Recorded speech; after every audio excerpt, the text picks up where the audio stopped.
you want to there. And we are live. Good morning, anyone. Good morning. Live is one thing. Awake is another. Yeah.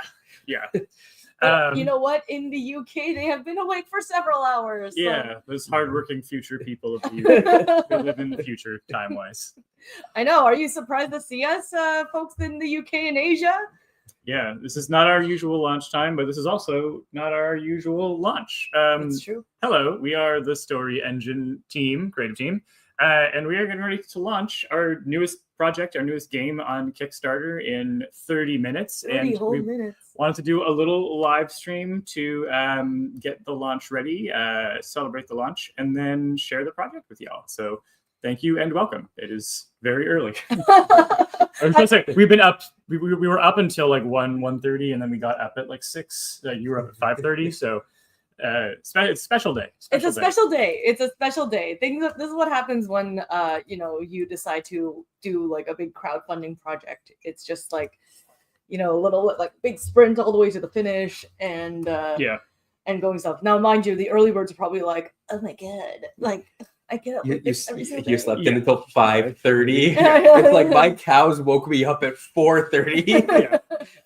But none of us are farmers. No. I'm a night owl, so there's folks who will get up at 5:30 to tend to the cows, and I will make sure the cows don't get eaten by wolves at night. Yeah. I'm the wolf fighter. I'm the wolf fighter in the relationship. It takes a village to protect a cow field. So that's what they say. If you have not heard of the Story Engine before, then I'm very surprised that you're here. With the Story Engine, we are a company that makes decks of prompts for storytellers of all kinds, writers, dungeon masters. The Story Engine deck is our most well-known deck for this. But today we're launching a project that is both the same and also incredibly different from anything we've launched before. The Story Engine is very much like a tool. You can use it collaboratively, but often it's one person using it to come up with a story idea for prompt-based storytelling. We're about to launch a party game called Dungeon Tryouts. And actually, why don't you explain Dungeon Tryouts, the basic concept? So Dungeon Tryouts is kind of like if you took Apples to Apples and Whose Line It Anyway, and like with a little healthy dash of kind of D&D-ish lore. So a little bit of that like dungeon adventure, but you don't have to be like hardcore D&D nerd, mashing it all together so that you can play a game. So essentially you are given a quest, and there is a huge group of zany adventurers who are all vying to go on this quest. Now they all have like quirks, so to say. Every single adventurer has a wee little quirk that probably doesn't make them the like best adventurer, and most qualified. No candidates in this game are ideals. But it is your job to convince the quest giver that you are best suited to undergo whatever perilous journey that you're about to embark on. Is it really a prize? when you put it that way, it's like oh no, you're going to be you're underqualified and being sent into a dungeon. But the chance at glory. Glory. That's why you win. Right? When you're selected, you get glory, and when you get 6 glories or 6 points, you win. And so Dungeon Tryouts, as you can tell, it's a very silly game. It's a lot of fun, and it's unlike anything we've released. On the other hand, it actually is very much exactly like what we've been releasing, because the Story Engine, Deck of Worlds, War Masters deck, these are all prompt-based storytelling games. Where we use a little bit of what's on the card to explore characters and story opportunities and pick them up and run with them and dive into them and have fun with them. And all the collaborative game modes for these games, because all of them can be used in a multiplayer way, are set up for this kind of storytelling. This is just by far the absolute most unhinged and silliest that we've gotten with this premise. There's at some point we'll just redo a batch of cards. We'll be sharing some cards during the stream. If you want, you can actually see a preview of some cards. If you go to storyenginedeck.com/Kickstarter, it'll redirect you to the pre-launch page, which at 8 a.m. Eastern in 25 minutes will become the live launch page. You can see some preview cards. But it's the same concept. It's just being transported into a group setting, and it's so incredibly silly. I can't possibly begin to explain it. Yeah, and it's definitely one of those games. Like I said, I've kind of said on live streams before, I don't play all that much D&D. And we've, all had the chance to play test this with folks who actually don't play D&D at all or even know anything about D&D, and they still have a blast. In fact, my sister, who's a lawyer, was literally looking at me and she's like, my lawyer friends would love this game because we love arguing. Just like everyone's proving that they're the best, just like excites her to the nth degree. I won't jump ahead to talking about the expansions too much right now, but I was playtesting the expansions with my wife and her cousins at a family party 3 days ago in Vancouver. Time's a little wibbly wobbly. What is time? 3 days ago in Vancouver, and we were playtesting the format of the game that's designed for large groups, like 7 to 10 people.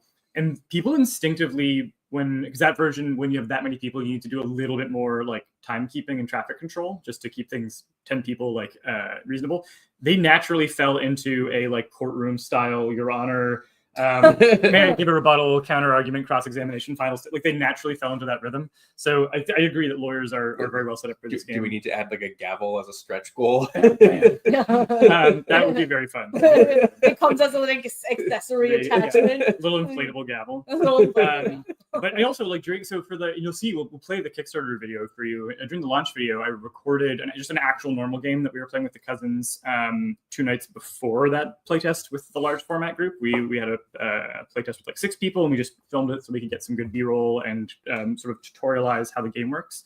And we were playing with Maddie, who's she 10, 11? 11. And she was having an absolute blast. So this is also like a very much and it doesn't like it's not a kids game, it's an all ages game, but I've played now with kids in 2 or 3 of the playtests.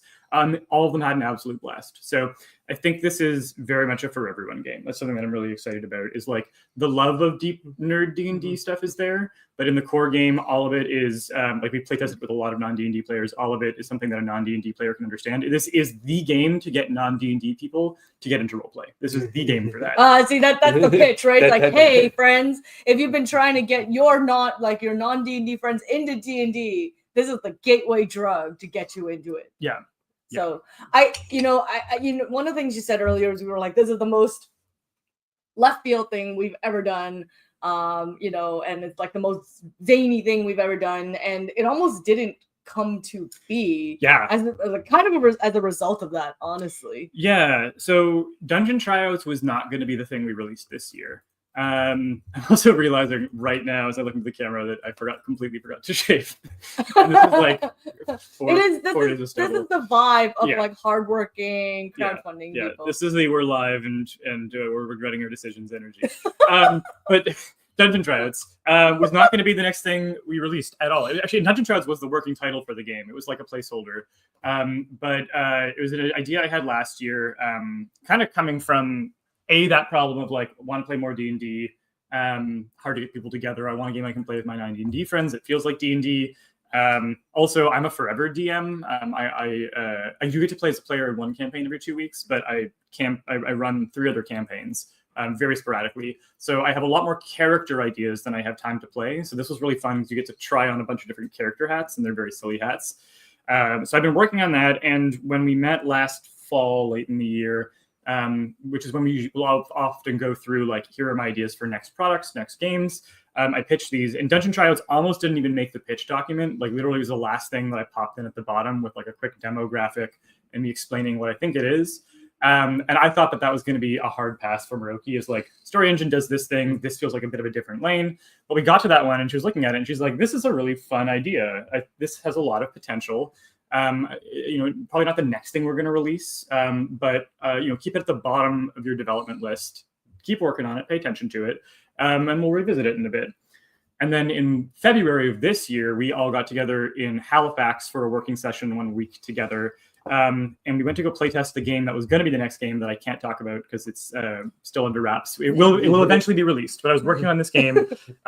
Still a game that I absolutely love, but it's more mechanically complicated. It is a storytelling game, and we realized that it was a little undercooked. It needed more time in the oven to be ready. But the playtest went well. Like you got what was going on with the game, but it was like there's still some things to figure out. I mean, I think it was like at that time, I don't think that was necessarily the reason why we made the switch, because obviously we've had the ability for like, you know what, it still needs a lot of work. We can just put our heads down and we just that was the plan was to release like a light version of that, but then I think it was more the version that we play tested Dungeon Tryouts and we were like, which was, oh my god, and we weren't going to play. It was not on the itinerary to play test it this trip. It was something we where play tested at like 10 o'clock. Yeah, we started the printing process for the like demo game at 10 o'clock at night. Yeah, so it was like 9 or 9:30. We were thinking like, do we want to like play a game for fun? And I'm like, I could throw together a demo of, I think it was working titled. Was that going to be Dungeon Tryouts or Last Hero Standing? Those were the two titles that I had in mind. And you're like, yeah, if you can get together in like 20 minutes, sure. And I'm like, all right, 20-minute print and play challenge, let's go. And I threw together, I just exported all of the card ideas. I'd written down like 120 card ideas in the year before, just through random brainstorms and stuff. And we printed it out, and in like 5 minutes, I'm like, this is a game. This is like, we thought it was going to be like, there'll be like development stages. We did make some changes. We had to cut, originally there was an extra card type that just didn't make sense to have. There was, we were still working on whether it was going to be a blind judging system or you get to advocate for your client, for like defend and pitch your hero idea. We realized very quickly the pitch was where the fun was. But in the end of the, like we were rolling on the floor laughing within the first hour, and it felt like lightning in a bottle. It felt like none of us expected this thing that I had been working on in my spare time to be this ready to go. And then we did some live playtests with not us. We did a bunch more playtests. Yeah. It turns out I didn't realize this. I'm friends with a lot of theater kids. All of my early playtests were with theater kids, so people who just loved stepping into different characters. So then I organized a playtest where there were a few rules. I needed non-theater kids. I needed people who knew nothing about D&D, and we needed I needed to not be available to explain the game to anyone or set the table tone, because I didn't want to make sure that it was something where like it's just fun to hang out with Peter and see a zany thing he's working on. I wanted it to be like, I can't explain the rules. I can't teach this to you. I'm not here to liven the rule up. I got strangers together who didn't know each other together at a table, some of whom are anxious people, some of whom are quiet and shy, some of whom don't game, some of whom were kids. And I wanted to see like what would happen if we weren't involved and we just let the game take over as a natural ecosystem. And every single playtest, like it was 5 minutes and people were laughing and developing relationships through it. Yeah. Andy's in the chat. AC Stewart is Andy, the artist for the game. Sorry, I'm in babble mode. I'll be very quick to finish up this babble. Since we started, watch him be like, I was here lurking and meant to be a secret person. I was like, oh my god. We've called out Mr. Andy Stewart, AC Stewart. Andy is going to be joining us on the live to do some live artwork for you at 9:30 Eastern time. And Andy's art has been in my head. He's done guest art for me for a pin project I ran last year. His art has been in my head for this game since the jump. The early alphas, I got his permission to put some artwork just like clipped from his socials onto the cards, just because it communicated the vibes of the game so well. And his work getting ready for this Kickstarter, doing the card artwork, doing all the pins and collectibles and assets has been so incredible. Like Andy is like part of the beating heart of what makes this game what it is. So super excited to have Andy here, and big shout out to Andy for just absolutely killing it on the artwork. Yeah. Well, we're about 15 minutes away from launching. Our Kickstarter is going to go live right at 8 a.m. Eastern time, which is why you're seeing us nice and early. But maybe this is a good time. I know we made a lot of jokes when we went live, and I know Wyvern, you're tuning in from the UK. But where are you tuning in from? So are some of you waking up early in the morning to join us? Or some of you... Do we have any West Coast? Yeah, some of you West Coasters coming in from the West Coast, because you're the ones who probably are... And if so, we salute and respect you. We also don't understand you. Yeah, none of us here understand you. I mean, I think Peter's the most early bird out of all of us. I'm also weirdly jealous. I flew in from the West Coast to Toronto for the launch on... one more aside. I timed my flight specifically so that I could be around for as much family stuff as possible on the West Coast, but then also go fencing with the local Toronto historical European martial arts, basically the sword fighting group. I wanted to meet in the park and fight with swords. So this is twice now I've gone straight to a sword fight, 3 times, with the luggage tag still on my luggage because I'm coming directly from the airport, or like one stop in between, so I can go sword fight. And we have Australia, Michelle. Welcome. I'm trying to think of how Australia. Well, what time is it there? 8:44 at night. How did you do that? Math. This is the math kid in me coming back. It's almost like I was raised by super tiger Asian parents or something. Yeah, what was I? So I was gonna say, you're tuning in from Australia, from the UK, 2 from the UK, 1 from Australia. Drop in the chat where else you are tuning in from, and maybe tell us a little bit about why you're here. Because again, we're pretty sure most of you are here because you know us from the Story Engine. You've probably heard us talk about Dungeon Tryouts leading up to this launch, you know, because you're either subscribed to our newsletter or you follow us on social media. So I definitely would love to hear like what's intriguing you about Dungeon Tryouts. Do you play party games? Are you just kind of, do you just like us? Do you just want to hang out with us? Who knows? I like hanging out with us. I wouldn't hang out with us at the time that we're at. I don't think I'm not surprised that it's a lot of people calling in from the future right now. Yeah. All you future kids. Yeah. It's like, to tell us what's going on. Tell us what happens next. Yeah. Please tell us the launch is going well. We have a lot of personal, emotional investments into it. So yeah, I definitely would love to hear from everyone in the chat, kind of like why you're here and where you're from, and kind of like, yeah. If you play even party games of this nature? I know, like, for me, party games is basically the only thing I play. I'm very much the kind of person where if it takes longer than 5 minutes to explain the rules to me, I'm out. Like, I've already tuned out. And I actually always thought it was like a flaw, like a character flaw for me.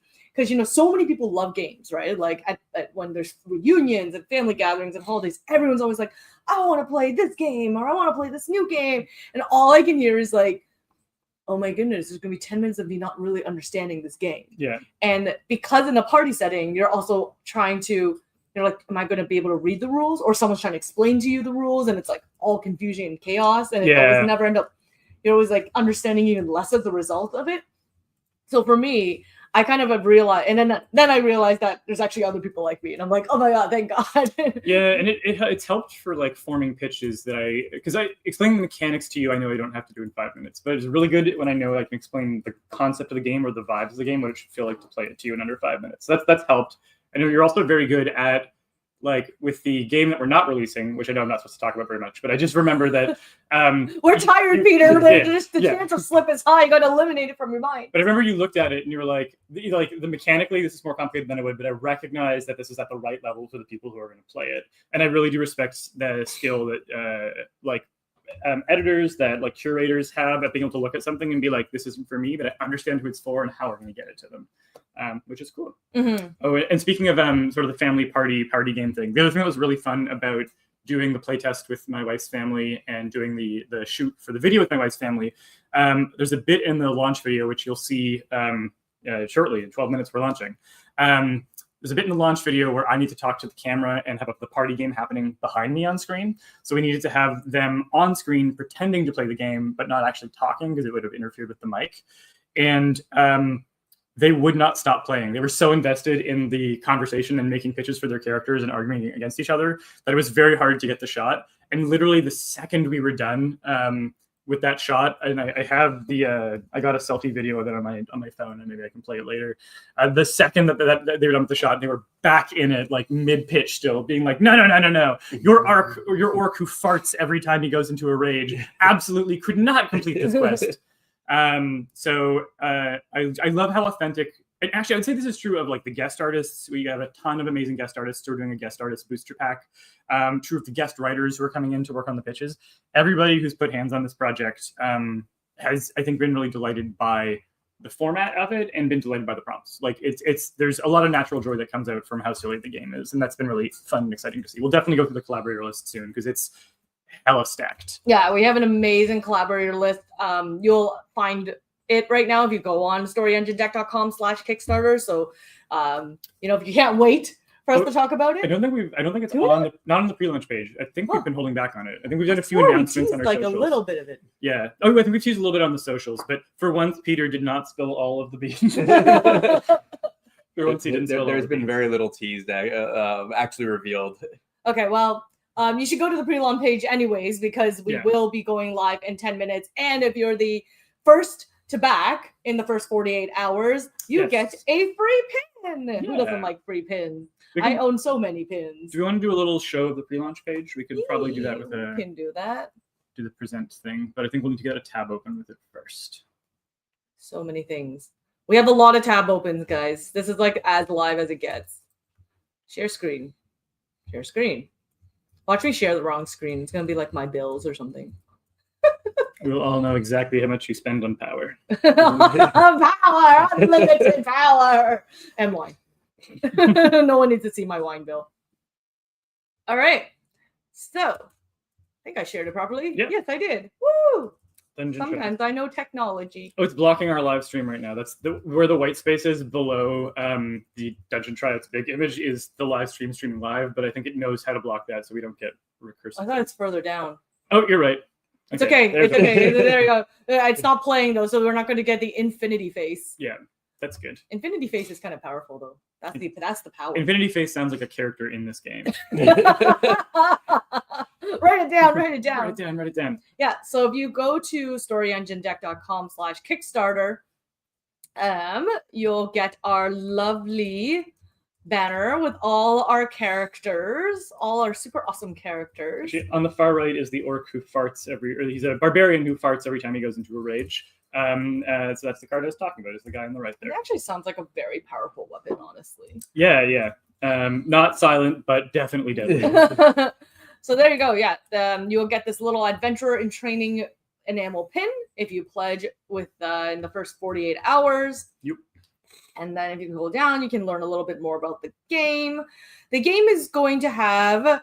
How many cards is this game going to have, Peter? So as of right now, it's going to have 300 adventures and 100 quest cards. However, we can unlock up to 500 cards as the full deck instead of 400. Yes. So we'll be adding more and more adventurers based on stretch goals. Yes.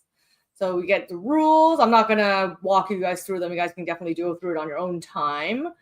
And then we have a number of reviews from early playtesters, which is really great because I think that has really offered us a lot of the validation that we were looking for to kind of be like, yes, this is actually a great product. I mean, guys, look at these characters. Look at this unicorn. This unicorn is self-explanatory, okay? I'm not even going to try. I am that unicorn. That's the unicorn who loves breaking kneecaps. What are the cards? Let me see if I can find it here. Yeah, unicorn that loves breaking kneecaps is definitely like a very classic one. So yeah, if you can't, I'm like laughing about these characters and Oh no, poor Andy. What's happening? Oh yeah, Andy has to. Any prompts that we tell you about that we're like, oh, that's a good card. Andy will have to draw. I'm trying to imagine how to draw pretty face. Everyone, we should all vote in the chat to try and get Andy to draw Infinity Face. Bring Infinity Face. Well, actually, speaking of, is that where we give away? No, we should wait till we launch. Should we give away that reward tier? I think we can talk about it. Okay, we're close enough. You guys will get to be the first to know what one of our super duper tiers are. Yeah, there's only 3 slots right now. Actually, there's something that we should mention. I'm going to send Andy a side message about this. I don't think we told him about this yet. I'm going to send Andy a Discord. You can talk about it. He's going to find out right now, live on YouTube. So we have a super premium tier that you get a chance to pledge if this is something that tickles. If you ever had the character that you just want to envision and come to life, you have the chance at actually contributing to the game by having a character of yours possibly illustrated into Dungeon Tryouts. So like I said, 3 limited slots for that. And it's one of our ultra premium tiers. So if you have a character like Infinity Face that you would like to be a part of the game, that's the pledge tier for you. Yeah. Thanks, Andy. Yeah. Sorry, this is one of those things where I had a list of things to talk to Andy about in various degrees of urgency before the launch, and this is one of the ones where I was like, it'll come up naturally in conversation. Sometimes in front of people. We are a profesh business. He just reacted with a fire emoji, so I hope that means we're cool. He means he's going to actually set you on fire later. Love you, Andy. Thank you for being very flexible with my random midnight emails, being like, hey, I had an idea. Currently, Andy is, without spoiling anything, Andy is currently drawing 100 penguins for us. We'll explain that more. You'll understand very why. shortly. Yeah, very, very shortly. So many penguins. So many penguins. Not a tease at all. Whoever knew that a couple of years ago, our Oops All Penguins April Fool's joke would just suddenly become this like long-standing thing of penguin life. Yeah, well, I mean, and like the penguin, actually, he's not in the Kickstarter banner. We should add the penguin to the Kickstarter banner. The penguin has become like a little bit of a mascot for this project. It was one of the cards that in every playtest, everybody has loved. He doesn't always win. In fact, when we were shooting for the trailer, it's like when you have the cute Pokemon. There's a bit in the trailer where like everybody is laughing in the B-roll, and that was because somebody pitched a penguin with the heart of a champion with the body of a flightless bird as the character for this quest. And the person's pitch was like very sweet, but just clearly entirely wrong. Awaken a slumbering entity that keeps hitting the 100-year snooze alarm. And they're like, well, like his body is soft and pillowy, so if the entity punches it, you know, he won't get hurt. And then the quest giver was like, okay, but you've just handed the sleeping thing a really soft pillow, and I'm not too worried about the adventurers surviving. I'm just worried about them waking the entity up. And so the penguin lost that pitch, and it was when someone was pointing out that like it was this character is like kind of the opposite of what you need, that everyone was breaking down. And that shot, I'm really happy with it in the trailer there. But that penguin, everybody has loved that card. So that penguin ended up becoming one of the pins. He's on the cover of one of the expansions, as well as on the main game. He got promoted to main game beside the main character. So I love that penguin. And that penguin is featured prominently in the stretch goals for a reason that we'll talk about when we get there. Yep. So, I mean, we're 4 minutes to, and the reason why we're also bringing this up is because we are hitting the launch button together ourselves. So it might not be right 8 a.m. on the dot. Maybe it'll be 8 a.m. in There's a couple 50 clicks. seconds. We have to click through and make sure we do it correctly. Yep. And then we all hit the launch button together. So that's happening right live on stream. Right live on stream. Yeah. So super excited. Oh my God, I can't believe we're doing this again. I know. I've been It was only 2 years ago. 2 years ago and change. Yeah. 2 years ago that we did it together. Like 2 years ago was the first one we did together, because this is Peter's like 10th Kickstarter at this time. 11? 11. I think this is number 11. If you include the ones that like weren't run on my account, but the Emberwind Kickstarter, which I see on Eric's. Oh, this is your old laptop. That's why. This is my old The laptop. Songweave Tapestry, which is a campaign we wrote together for Emberwind, is still up in his like immediate bookmarks, and it's because this is his old backup laptop. Is the main one that's running the stream. So that explains why that's there. I saw it earlier. You're like, oh, why is it summoning me? But if you include Emberwind, and then actually, this is a story I've never told on this stream before, and I only have 3 minutes to do it, 2 minutes to do it, so I'll be very quick. The first project I ever launched was not on my account. I ran it with my cousin, who looks so much like me that people watched the launch video and thought it was me.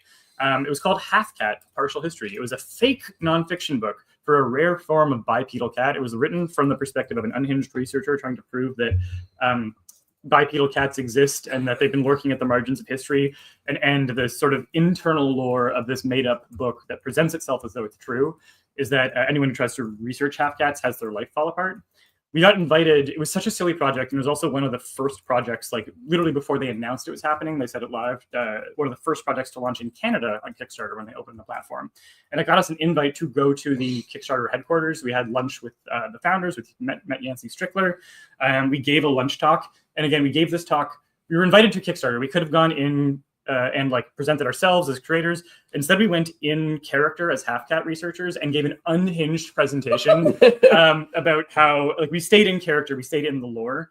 And when we were talking to Kickstarter about getting ready to launch this project, they've been super supportive, I'd say. Thank you to the Kickstarter team. Shout out to Nicole. Shout out to Brian, KK, or Aoki, and to Asia as well.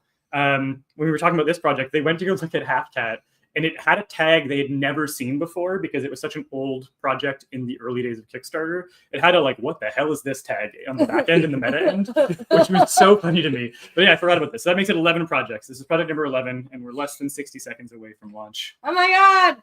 I wish I had like a proper clock countdown.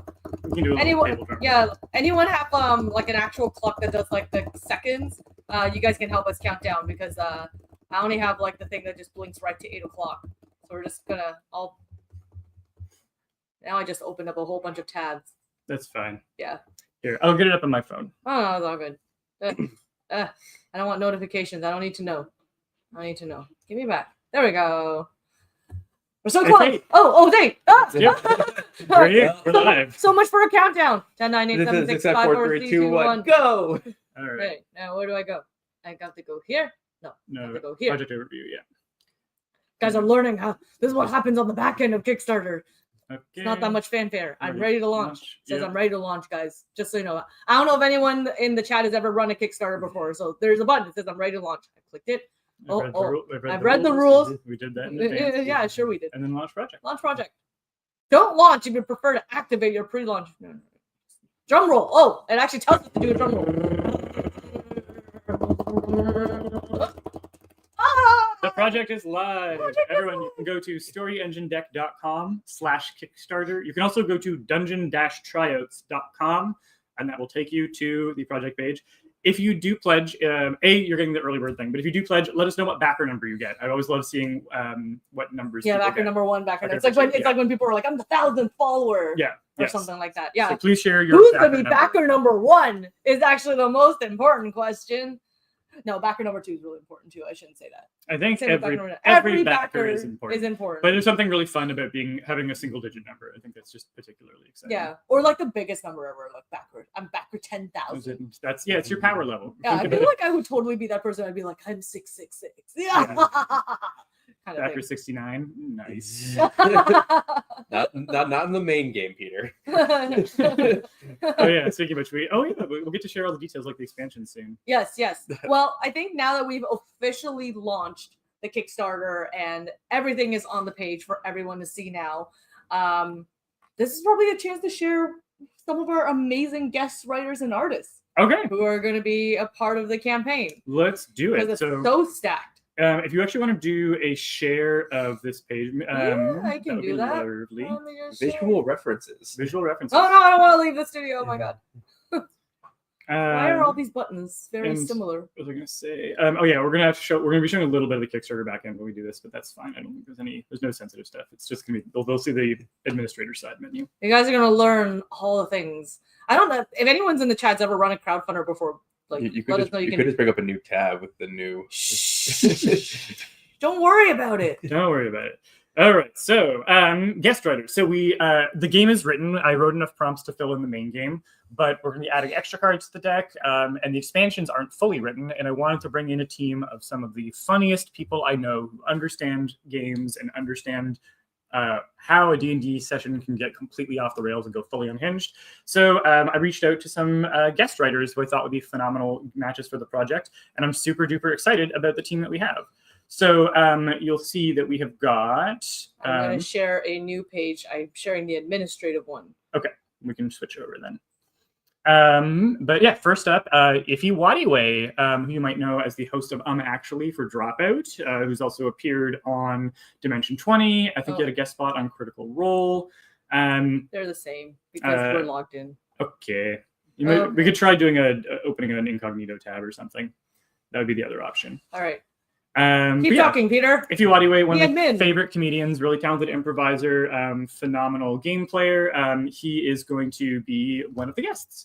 Another guest that you'll perhaps know from Dropout is Danielle Radford, who plays one of my favorite characters that I've seen on Dropout, Sam Black on Misfits and Magic. Also, one of my favorite seasons is the what's the one that happens inside the brain? Oh, I'm so tired. Totally a normal sentence to say. Yeah, there's Heart and Brain? No.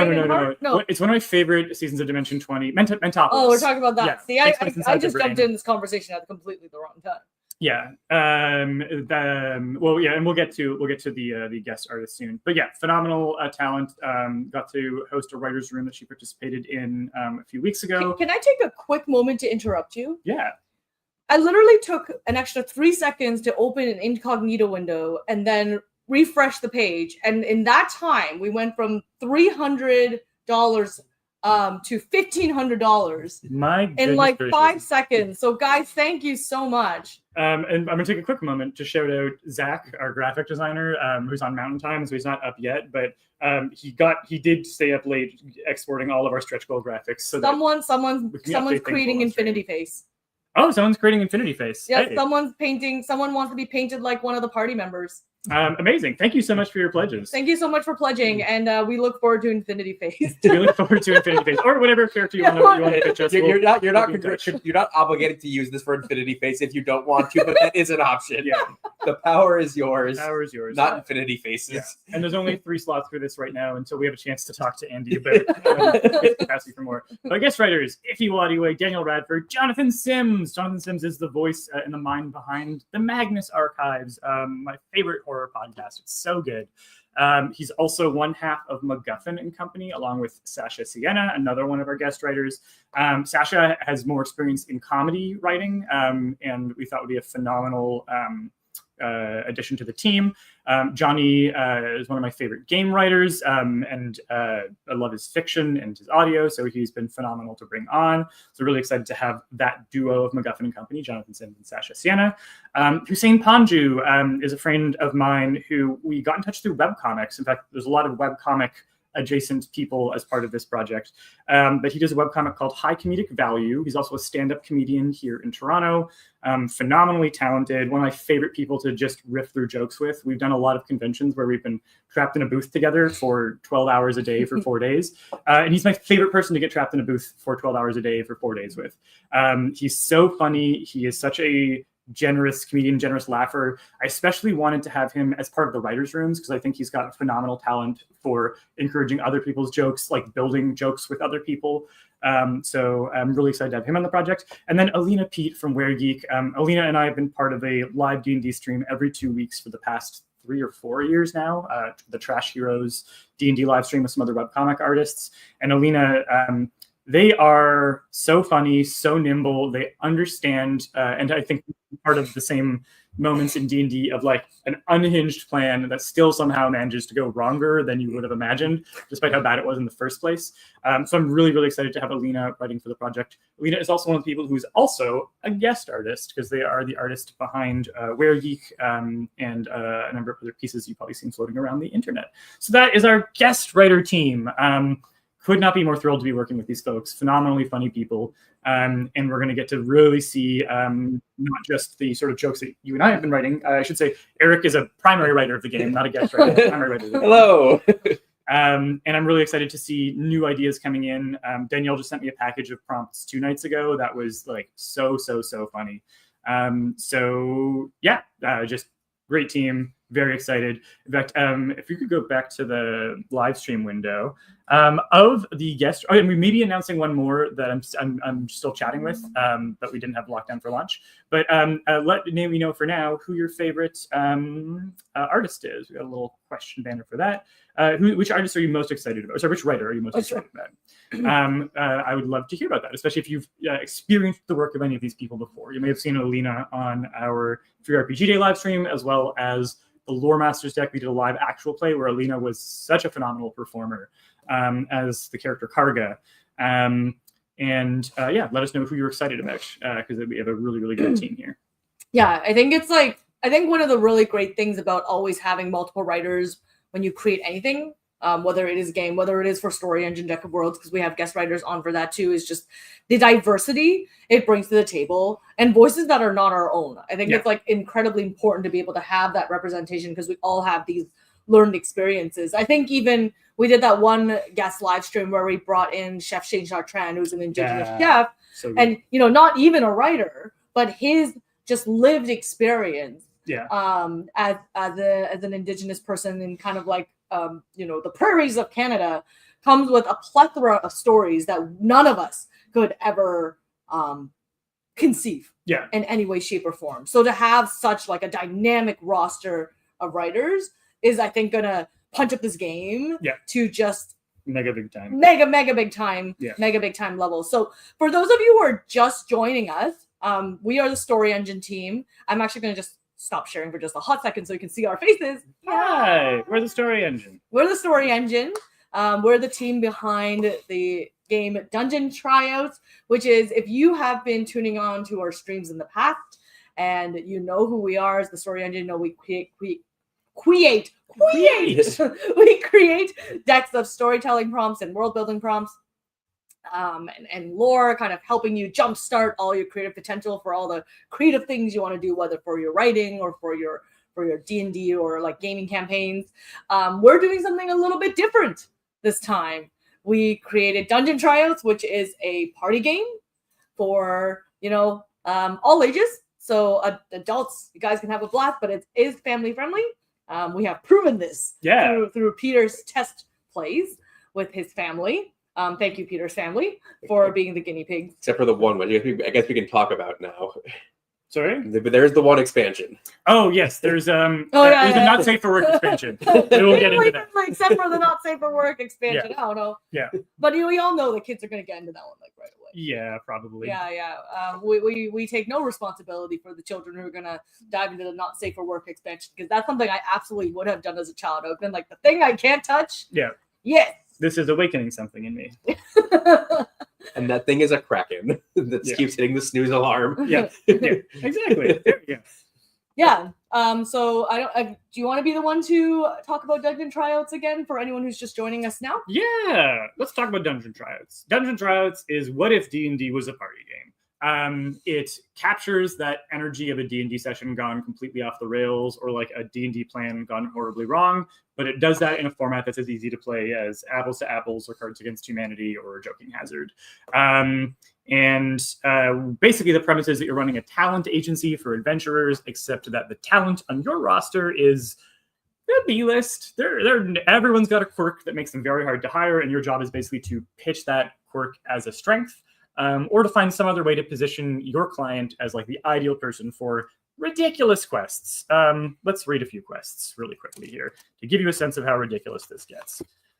We've got, this one I've got an illustrated version of. Cross a swinging rope bridge over a river of acid. Climb a cliff covered in turd-throwing monkeys. This one came up in a playtest, and I think it was the hardest I've laughed in the playtests. Fight a giant spider wielding 8 nunchucks. Yes. I really love that one. Oh, the spider's wielding the nunchuck. Yeah. Cleanse a haunted musical theater where all the ghosts are constantly trying to sing over each other.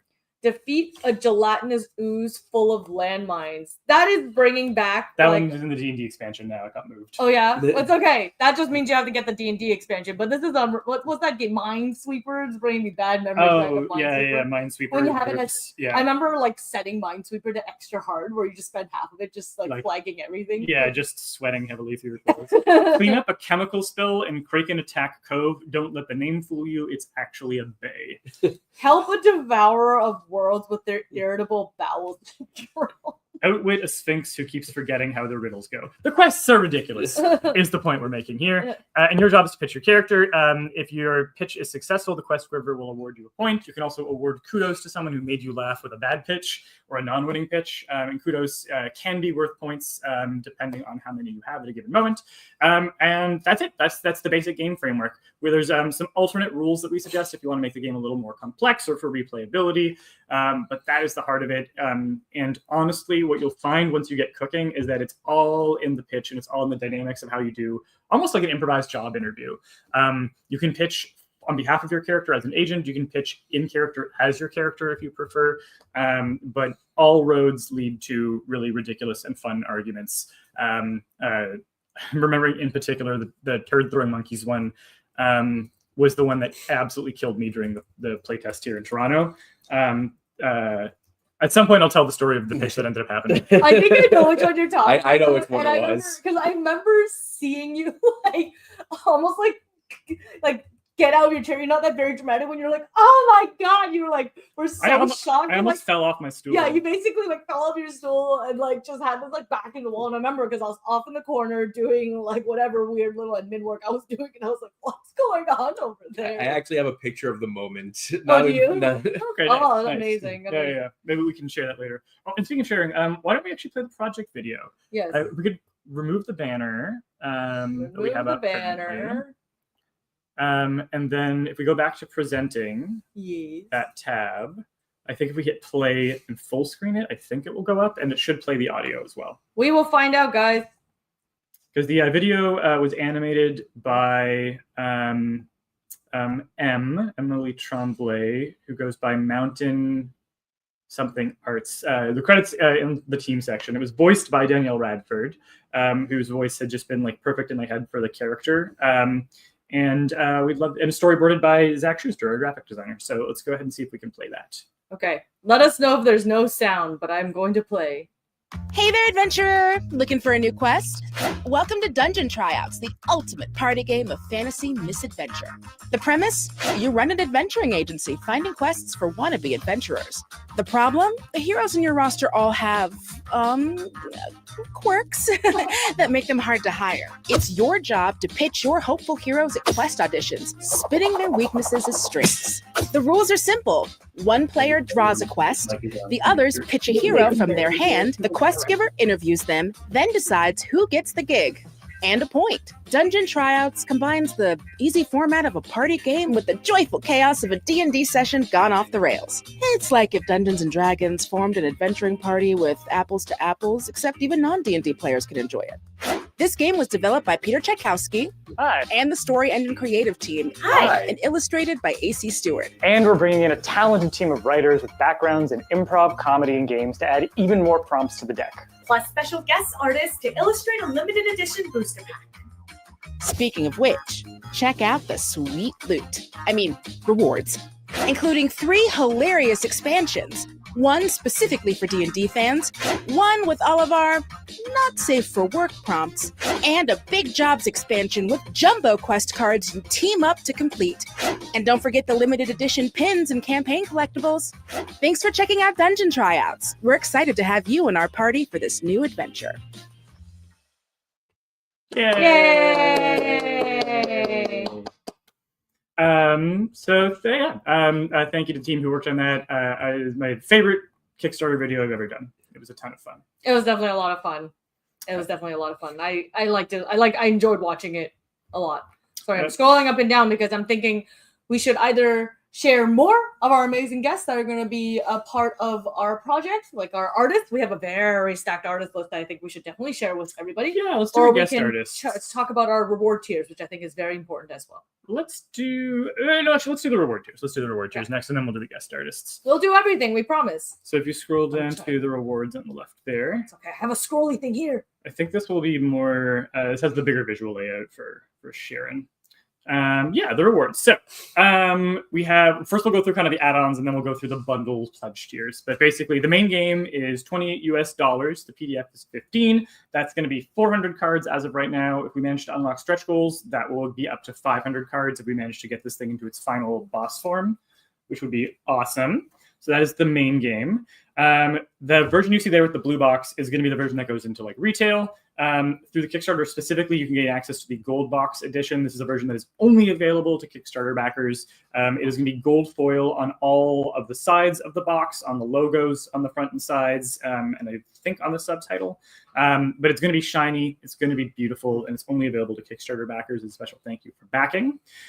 We have an add-on that I'm particularly excited about, the Guest Art Booster.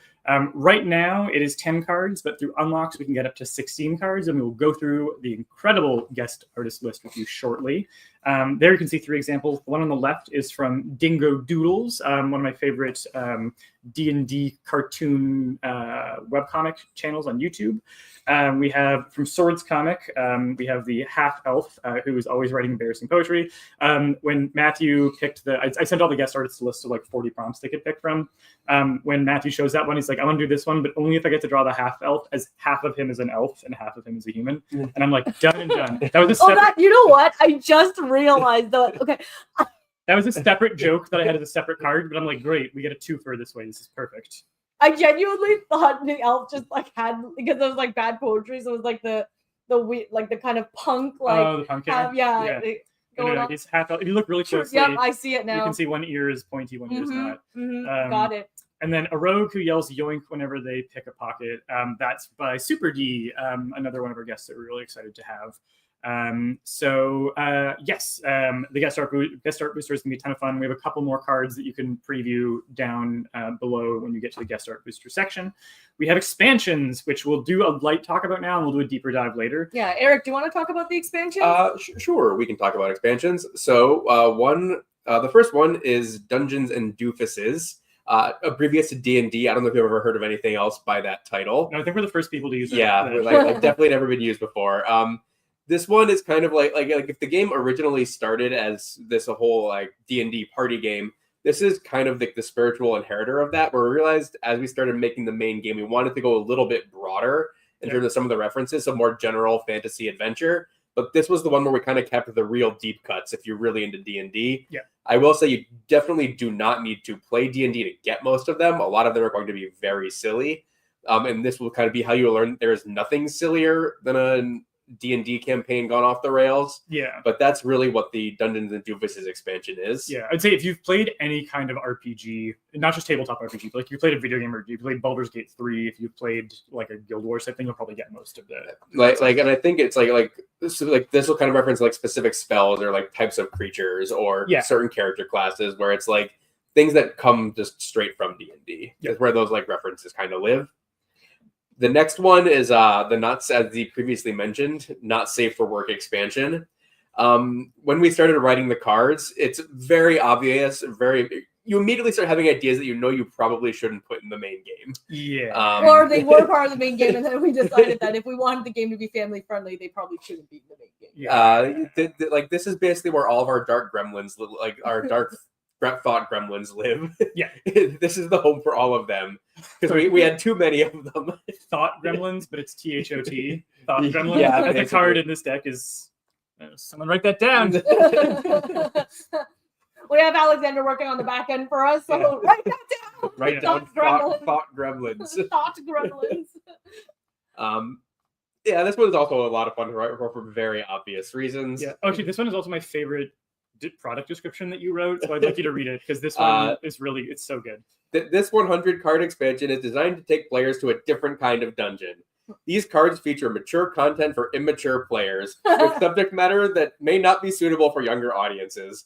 Older audiences, on the other hand, are sure to cringe at the ridiculous situations heroes can get up to in the dungeon after dark. Mature content for immature players. I laughed out loud when I saw that description. Yeah. I remember I was like punching them in, and I was like, oh god, I can't. And the final expansion might actually be my personal favorite. It was your idea. It was one fully came from you.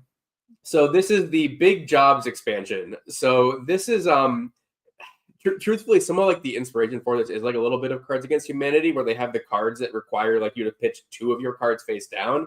So it's kind of like these are the jobs that are so big that you can't do it with just one hero. You need at least 2. How you get to 2 changes a little bit depending on how you want to play. There's more than one way to get there, which you might explain. But I'll do that when we do the deep dive. But like these are just like 40 jumbo size quest cards, and if it's a big job, you want it to even depict that visually. So all of the cards in the Big Jobs expansion are bigger. They are not the same size format as the main deck. Yeah, they're the size You'll of the know tarot they're card. big. Yeah, we did tarot card size. You'll know they're big. So they've got bigger art, bigger size, bigger jobs, bigger everything. Everything's just bigger. Everything's bigger in Big Jobs. Yeah, everything's bigger in Big Jobs. Our internal abbreviation for that has been the BJ expansion, which makes it sound like it belongs in Not Safe for Work, but it's its own thing. And we'll tell you more about that one and how it works, because the main game of Dungeon Tryouts is works for 3 to 6 players. The sweet spot is 4 to 6 or 4 to. If you argue with your friends a lot, the sweet spot's 4 to 5. If you're big arguers, if you're a bit chiller and you're able to share space a bit better, then 6 is great. That's the ideal. You can do it with 3. There are 2-player modes too, which can be fun. They're just not point-based.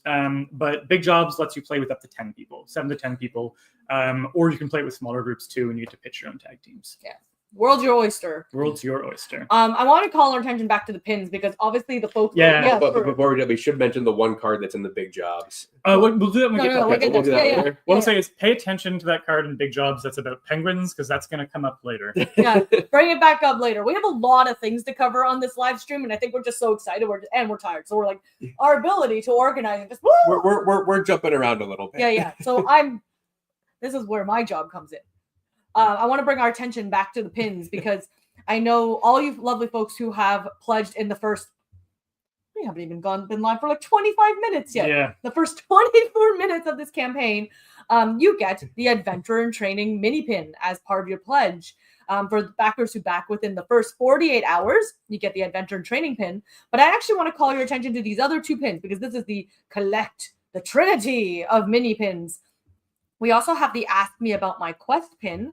And so anyone who's come back, who's a returning backer, and if you've backed any of the Story Engine, projects and if you've backed actually any of Peter's projects in the past. So he has like 10 or 11 of them, folks. So, you know, if you backed any of our previous projects, you actually will also get the exclusive, not exclusive, but you get the Ask Me About My Pest Quest pin free as well as part of your pledge, as a thank you from us to you for supporting us all these years. Because how long ago did you start your first Kickstarter?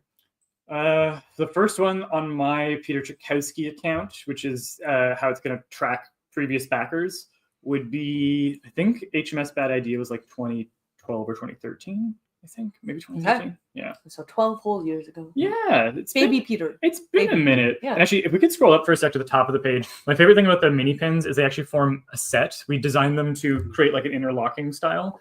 So you can put either the returning backer pin or the early bird pin on top, and the adventure pin fits in the middle, but they're designed for the silhouettes to work together. And like I said, not exclusive. If you do want to add any of them on, I think they're $7. Yep. $7 US. Yeah.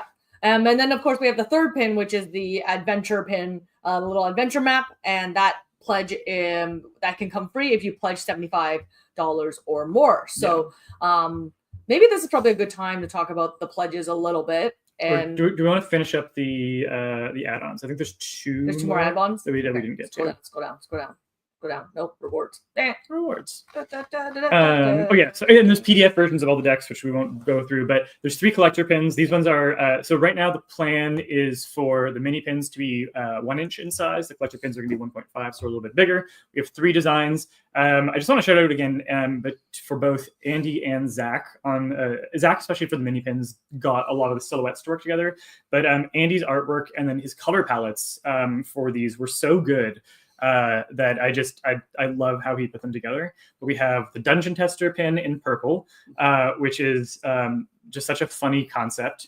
We have I'm on a quest with our lovely penguin, who you'll hear more about later, the Penguin Quest pin. And then we have the Hear Me Out pin, which was one that I was really excited about. Once you've played the game, you'll hear what I mean. This number of pitches that start with, so, hear me out. And then they turn their card over and it's this ridiculous character and the person has to spin, crap into gold.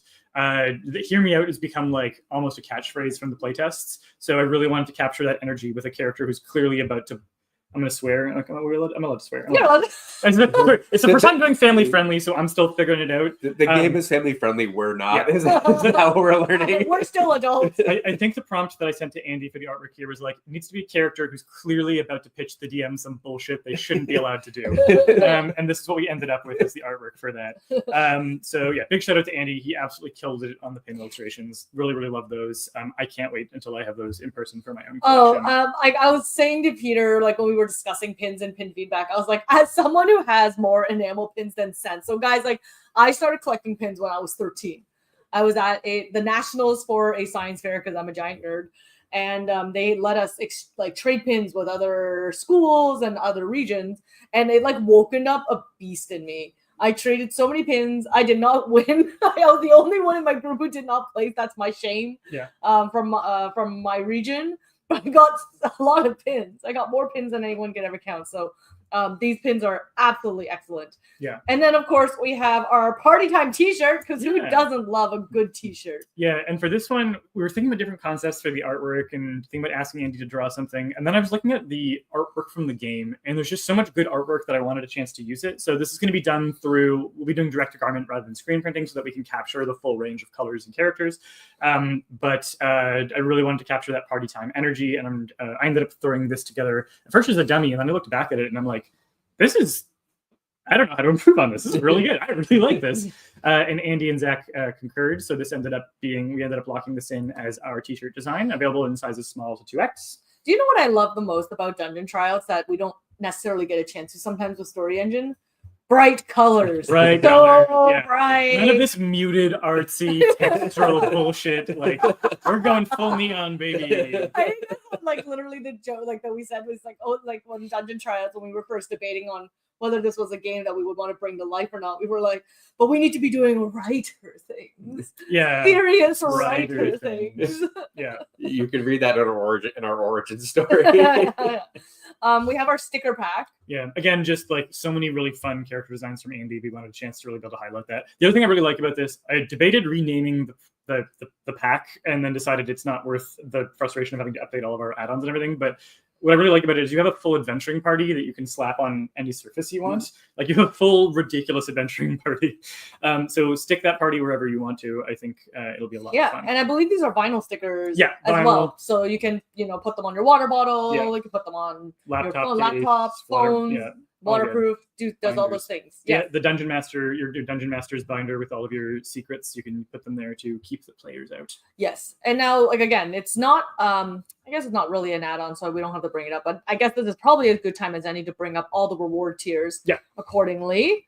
So, like I said, our pledge tiers has a whole variety of ranges, and these aren't visible, so I'm just going to name them really quickly. Obviously, if you want to just kind of like pledge because you love us and you kind of want to give us a, kind of be like, good job, keep doing the do. Yeah. There's a $1 pledge that you can do. And actually, like, one thing I will say to everyone, if you guys love our project and you love what we do, please do share the word. Share on your socials. Share to your friends, your enemies, If your enemies. Your enemies.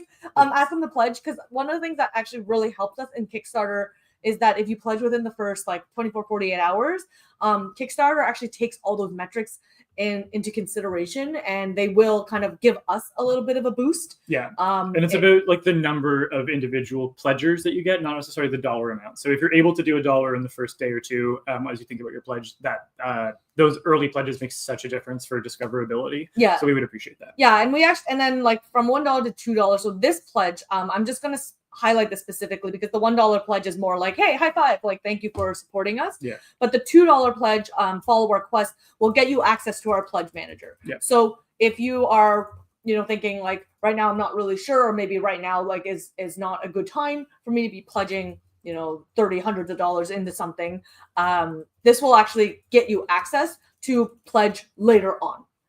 If that's something, you kind of need a little bit of time to think. I'm not going to go in order, but because the reason why I want to highlight this one is, like I said, this is our feature tier, because this is our Kickstarter exclusive. You will not get it once this campaign ends, which is our gold shiny gold box edition. Like Peter mentioned, has all that lovely gold foiling, and it includes our guest art booster, which is with our stacked artists, which we will share with you in a short spell. But of course, if you guys can't wait, you can always read our entire story on our Kickstarter page, because our entire list of artists are right there. Now, of course, you can get the PDF of our game. So if you're a person who wants to print your own at home, we've done this for all of Story Engine. If you kind of want like a cost-effective way, or you kind of like doing it your own way, you can have the print at home PDF version. And then, of course, the main game by itself, in all its hard copy glory. For people who are pledging our Kickstarter campaign, if you pledge any of our physical decks, you do get the PDF as well. Yes, so you actually get the early beta access. For those of you who's joined us for like Story Engine and Lore Masters Deck in the past, you kind of get like a beta version. So you can kind of get like first glimpse before anyone else, before it goes to print. And it's actually been wonderful, because a lot of you has actually helped us find errors as a result of it. So thank you for kind of doing that with us as we kind of go through the beta process. Yeah, and actually I'm going to quickly shout out, for this, we had about 300 playtesters. In terms of in-person playtesters, I think we had 2 groups that totaled about like 30, 40 people. So thank you to all of the early playtesters who came in person. And then thank you to all the digital playtesters. We had about 300 people who printed off a copy of the game to playtest, sent us notes and feedback. We managed to punch up a lot of quests and characters and adjust the rules to make the game more approachable. So thanks to everyone who sent feedback. Yeah, really everyone who's taken the time to kind of really give some thought and consideration to make our game better. I think one thing I'll share with you guys I thought was actually really good. I would have never thought of it, but one of the things Peter said when we were doing our playtest, he was like, I need you guys to like imagine like the if you guys have any filter, you guys would be nice. Don't be nice. Don't be nice to me. Yeah, don't be nice to me. Anything that you hold back on saying to me is something that 1,000 strangers on the internet will say to me much meaner. So be the person who says it to me kindly privately. Yeah. So we appreciate that. We appreciate that feedback muchly. Our second tier is getting the main the main deck with our guest artist booster. So it is basically the I'm going to use Pokemon terms here. The less shiny version. Yes, the middle evolution. Yeah, between base game and base game gold. No, the shiny plus. Pokemon. Do you know shiny Pokemon? They're after my time, but yes, I know about them because that's how they describe the shiny questions as it's being shiny Pokemon. There you go, shiny Pokemon. So this is the not shiny Pokemon, and then this is shiny Pokemon right here. Yeah. Shing, shing, shing, shing. Too bad we can't do like little animated shingies. Next up, can we? Zach, graphic designer, get on it. Animate giffies on shiny thingies. Our next pledge tier is the Adventurer Bundle. The Adventure Bundle will get you our Gold Box Edition. It will get you all 3 of our expansions. It will get you our booster pack, and it gets you the Adventure Map mini pin. So kind of more or less get you the kit and caboodle of all the decks, plus an accessory. Yep. Just so that everyone knows you're going on an adventure. Yep. Yeah. Now, if you are like, I need more accessories, because what adventurer does not need more accessories to make sure that they can conquer the dungeons or their quests? You never know when you need a 10-foot pole or a 100-foot rope in D&D. Exactly. You need more. This big shiny hero bundle comes with our 3 collector pins. Yeah. So you can tell everyone that you have several jobs, that you go on a quest, that you test dungeons, and you have a very weird plan. Amazing. I was going to say amazing ideas. Amazing. Hear me out. Yeah. Hear me out. Molotov cocktails. Amazing. Hear me out. We've made a party game. Yeah. Hear me out. I made a party game. Now, if you want it all, if you are the devourer, hopefully not with irritable bowel syndrome, the devourer of everything, this will get you everything that we have available for Dungeon Tryouts. The Gold Box Edition, Guest Art Booster Pack, all our mini pins, the collector pins, the stickers, and the t-shirt. So this will prove that you are truly the most dungeoneer adventurer that there ever was. And that you like parties. And then we mentioned this one already, and I think one of them have already been taken. This is limited. We only have 3 available right now. This is the Paint Me Like One of Your Party Members tiers. So if you have yourself or maybe a loved one in your life, someone who you're like, I've always wanted to see them characterized in a game, this is your opportunity. You can get a character and you can help provide notes for getting one of the characters illustrated on an adventure card in the game. We're going to write the prompt to it. And because we make fun of most of the characters, be ready for your character to make fun of them a little bit. But you'll get to tell us what you'd like on the artwork and how that goes to the game. And I'm really looking forward to seeing what people come up with and suggest. Yes. Dare I refresh the page so I can see where we're at? Let's do it, guys. We're going to live refresh. Oh, wait. It basically live refresh for us. We're up to $5,000 in the first half hour of the campaign. Woo!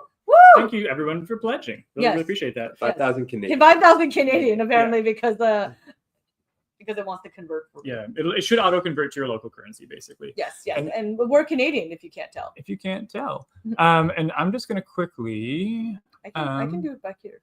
Okay. Oops. Peter has long arms, so he can do things that Eric and I can't. I was going to ask what if you have pledged, what tier you ended up pledging. We'd love to know. Did you pledge? And which pledge tier did you choose? Yes. And while we do that, I think we've teased it long enough. We probably should talk about the artists a little bit because the list is amazing. The list is amazing. So I reached out to some old friends from the world of webcomics, old as friends, they're not old, and then also to some new folks that I hadn't worked with before that I really wanted to see their take on these cards. And we got a phenomenal combination of guest people. Oh yeah, and then I threw myself in at the end because I haven't drawn in a while, and I really wanted to draw. I used to do a webcomic back in the day. But here, scroll up to the top. Let's go through the list. Yeah. we have Sarah Anderson of Sarah's Scribbles. Her art style is so delightful, and there was a prompt that I specifically had in mind for her. For some artists, I sent them the whole list. For some artists, I'm like, I know I want to see this in their style. I really want to see how they draw this. So Sarah, I pitched her on a prompt, and she's one of the stretch goals to unlock, so we can add an illustration from her to the guest artist booster pack. So this is why I think the booster pack is the add-on I might be most excited about, just because some of these artists, I cannot wait to see what their take is on the game. We also have Shen of Shen Comics, also known as L-Turd Blue Chair Comics. He is so funny. He also plays D&D and has done comics about D&D and about his weird characters. So I knew he would instinctively understand the game and what made it funny. So I'm really excited to see a guest illustration from him. Rob Denblaker from Cyanide and Happiness, and also from one of my favorite party games, Joking Hazard, which is so much fun to play. I cannot recommend Joking Hazard highly enough. Before we even talked about doing a party game, we sat down and played a couple of games of Joking Hazard on one of your visits. And I played it. Yeah, and I played too. Yeah, again, this is why I love party games. Like, they're fun. They're fun for everybody. So we're going to see a guest illustration from Rob as one of the stretch goals, which is super exciting. Thank you, Rob. And then Nick Selleck, who does the Awkward Yeti and Heart and Brain, who's done the game Organ Attack, which you can check out, and who I think is either just finishing running or is about to finish running his latest collection of comics on Kickstarter, is going to be doing a guest illustration as one of the stretch goals. Phenomenally talented cartoonist. Picked out a really, really great prompt about a bee person who can't stop vomiting honey. So if you'd like to see that, we'd love to get your pledges and unlock that goal. We got Megan McKay, the artist behind Doodle for Food and the Good Boy Guild. You might remember her from joining us for a live art stream on Lore Masters Deck, where she drew prompts as we drew them. She has such a fantastic grasp on D&D humor and on that kind of cartoony D&D artwork. So we're really excited to see what she comes up with. Dingo Doodles, who I mentioned earlier, she's one of the examples down below. Dingo Doodles is her YouTube channel. She used to do a webcomic called Electric Bunny Comics, and she's done a lot of illustrating D&D adventures. Go check her out on YouTube. Ton of fun. We had a chance to meet at a Gen Con one year, and I just thought she'd be such a great fit for the project. Matthew J. Wills of Swords Comic. I do historical fencing as a hobby. I've always loved swords, and when I mentioned to my fencing group that Swords Comic was going to do a guest illustration, I remember Ian, who's like the youngest member of our group, was like, "Swords Comic, oh my god!" Got so excited, started like doing a Quest Sprout imitation and the chocolate, and I'm really, really excited. You can also see his half elf down below as one of the examples of the guest art cards. John Kavalik, who is the webcomic artist behind Dork Tower, but who also did the art for Apples to Apples, did the art for Munchkin. I'm just very excited that between John and Nick with Organ Attack and Rob with Cyanide and Happiness, some of my favorite party games, we have illustrators who worked on those. I feel like I need to get myself some extra party games, just like knowing this. Yeah, it's a lot of fun. They all have fantastic work. Like, go check out these artists, support them. We actually got a few comments on some of our posts, basically saying like, this game sounds like Munchkin. And it's like, it's very different from Munchkin. It plays very different from Munchkin. Yeah. And in fact, I'll talk about that later. It's a quirk of the mechanics that I want to talk about when we talk about development. Alina Pete, who I mentioned is one of the guest writers who does the webcomic Were Geek. We go together on the Trash Heroes Dungeons and Dragons live stream. We'll be doing a guest illustration. Laura D'Souza, who does art for Looking for Group and Least I Could Do, and who's done actually a ton of fan art for the Trash Heroes live stream, has done a guest illustration that I think you can see down below. Shay Crawford from the Immortal Think Tank, whose comics I've only discovered recently, but are so funny. You can also see her. She did the Dungeon Janitor down below. Super D, who I believe in the comments Andy mentioned as like one of the nicest people he's ever met. He's a phenomenally nice and phenomenally talented cartoonist. Did the Yoink illustration of the Rogue. Annalise Mack, who you might know from, she did a lot of the character artwork for Dimension 20 and has done a lot of artwork for Hit Point Press. I found her profile online, loved her art style, and really wanted to see her take. She did the lizard person licking the eyeballs.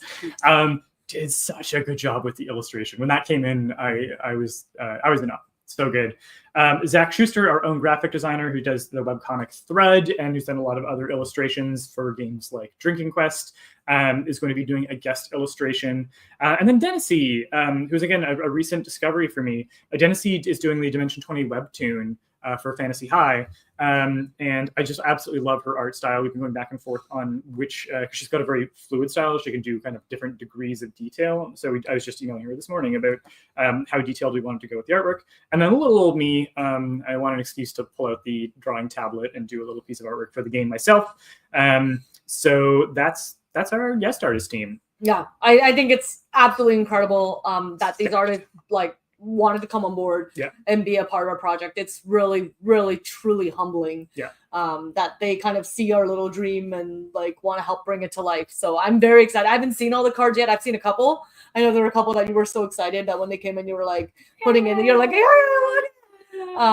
but I'm trying to like space out. I mean, you know, for a lot of you folks, it's like the campaign is like the month long, but this has been something we've been thinking of on for like almost a year. I guess and then longer since I started doing some of the prompt writing, but I think we started thinking of it seriously a while ago. But then, you know, you guys are gonna, for those of you who are pledging and backing our project, you're going to be joining us for the next 2 years. I guess, you know, you'll be hearing a lot about this game. You'll be hearing a lot about this game. And I mean, you know, you guys all know, right? All of you who are familiar with Kickstarter, it's a bit of a process.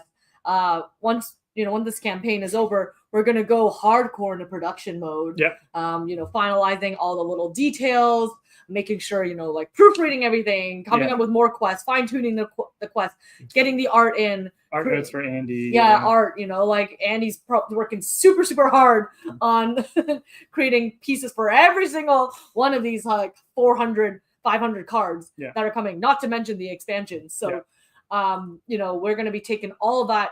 And then, you know, of course, we have print, we have freight. You guys have heard that journey with us before. If you guys have joined us for the story engine, if you guys have not, then we're going to learn. You guys are going to learn a lot about things like freight and printing over the next 2 years. And we are still working on little things for the story engine as well. So yes. One thing at a time. One thing at a time. One thing at a time. So I think we covered all the artists. So maybe one of the things we can chat about is... We did have one question. Oh, do we have a question? Show me the question. It is on the screen. It is on the screen. Yes. So the expansion stretch goals, yes, are available now. Anything that is set to be unlocked through stretch goals, we're making available at the beginning. We have yet to do a project where we didn't unlock all of the items that we made available at the base, even if they were set as stretch goals. In the very unlikely event that we do not hit those stretch goals, we'll basically refund you the difference on anything that didn't get unlocked. But we've never come close to having to do that in previous campaigns, so not an area of concern. Yes. Sorry, I went and clicked a bunch of things, and now I lost our screen. There! Shouldn't play with buttons when we're actually live streaming. I was trying to see if I could split the screen that was a little bit more equal, but that's okay. Well, I know we talked a lot about... Since, you know, actually, Tara, that's probably a good segue as any, because, you know, you were asking whether everything is unlocked. So let's dive into the stretch goals a little bit, because I think the stretch goals will sort of highlight to you what might be further unlocked by when we break past our funding goals and then some. So, like I said, we're starting off with 400 cards. I was like, okay. It's like math. 300 adventurers, 100 quests. That was the math. That was the math part. I can still math at 8:47 in the morning, despite being up at 5:30. 400 cards, but there's a chance to upgrade up to 500 cards in the game, and it will happen at our first stretch tier at $40,000. You can unlock 20 extra cards to bring us to 420 cards in the game. And then I guess the expansions get unlocked at 45, or at least Dungeons and Doofuses get unlocked at $45,000. At $50,000, you get to adopt 10 penguins. They may or may not wield swords, but you'll definitely very unlikely they will be wielding swords. I know they have to deal. I don't know what those South African penguins. I mean, it's true, but I feel like I'd have heard about orcas versus penguins with swords at some point in the past if this was a thing that was happening regularly. Yeah, we will adopt 10 penguins from Sandcob. Sandcob, actually, with the story engine, our company, that is our charity that we are supporting for at least the foreseeable future. So for funds that are raised, if we raise up to $50,000, we're going to adopt 10 penguins, and possibly other. No, they're going to be penguins. And this is where I'll mention earlier in the stream, we talked about a certain card in the Big Jobs expansion with penguins on it. It's a card that says it's a quest to lead 10 penguins on a 1,000-mile march to safety to rescue them. Every time we unlock more penguins through stretch goals, Andy is going to draw more penguins onto that card. And he's actually keeping track of the number. He has layers for each increment that we can unlock in stretch goals. So as that card gets more and more full of penguins, which also means that you have more responsibility when you do that quest. You're personally responsible for every single one of those penguins. I think as we unlock them, we definitely need like a page or something to have that card available so we can keep like stacking and updating it. Zach is working on or has prepared the template for a GIF. Okay, yes. So you'll actually see the card increase. And then we'll have all the different versions. Yes. So that one's covered. Yes. So that's that. At the $55,000 mark, you unlock the guest card by John Kovalic. Kovalic. Yeah. I was like, I heard you say the name, and this is my tired brain, unable to pronounce things. I'll blame my ESL for this. Upgrade to 11 cards in the guest booster pack. 60,000, you unlock the Hear Me Out pin. 65, another 20 cards to upgrade to 440 cards in the main game. $70,000, the Big Job expansion is unlocked. So that's the big jumbo, and that's where the penguins come into play. $80,000, you adopt 10 more penguins. $90,000 doodle for food. I'm speaking too fast. $90,000 doodle for food, guest card. $100,000, the dungeon tester pin. $120,000, 10 more penguins. $140,000, not safe for work expansion becomes unlocked. So apparently it costs $140,000 to become an adult or to go to dark. Yeah. After dark moment. Well, you know when you have like secret club and it's like you have to have like a certain name. There's like secret clubs in like Japan and stuff, and in order to go to those like special after dark clubs, they actually check to see your income level. That's incredibly invasive. Yeah. You basically have to prove you like make a certain amount of money to get into the clubs. It's like, $140,000 is my aspiration point, apparently. $160,000, extra 20 cards. $180,000, I'm on a quest pin. $200,000, the Awkward Yeti guest card. $225,000, adopt 10 more penguins. You can see, guys, how many penguins are going to end up on this. So many penguins. Hundreds of penguins. We're also going to have to come up with names for all these penguins. Tara asked about that as well. Do we get to name them? We are going to do some updates where you can suggest names for some of the penguins. Yeah. I think there needs to be. I can't remember if Piwu or Piwa has already come. Oh, Pido?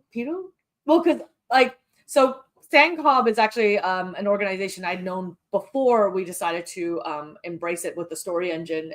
Years ago, for our anniversary, I adopted a penguin for Eric, and I named it Ewick.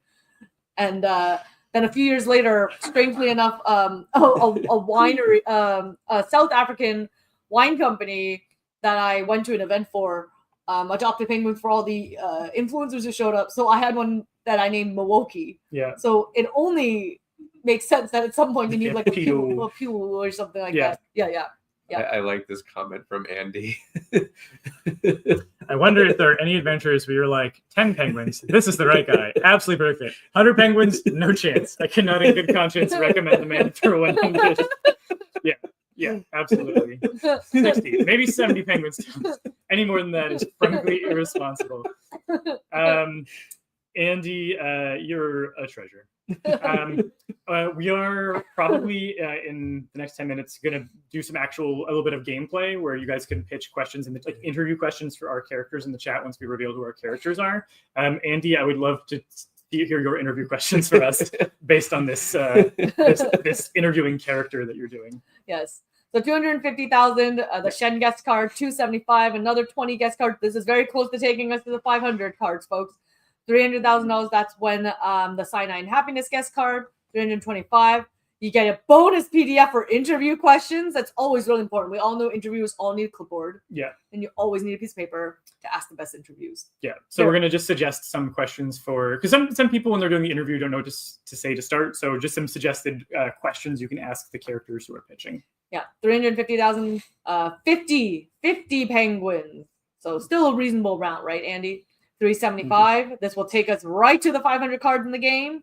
And at $400,000, that's when Sarah Scribble's guest card comes into play. So that's where we are at right now, folks. Yeah. And maybe this is See, this is the you guys get to see like the like mild anxious excitedness in the when we first launched a campaign where we're like, oh my god, we need to look. We need to keep like refreshing the page. It's not mild anxious excitement. We're absolutely feral. The feral excitement of us just like wanting to know what's going on. Yeah. What's going on? Cool.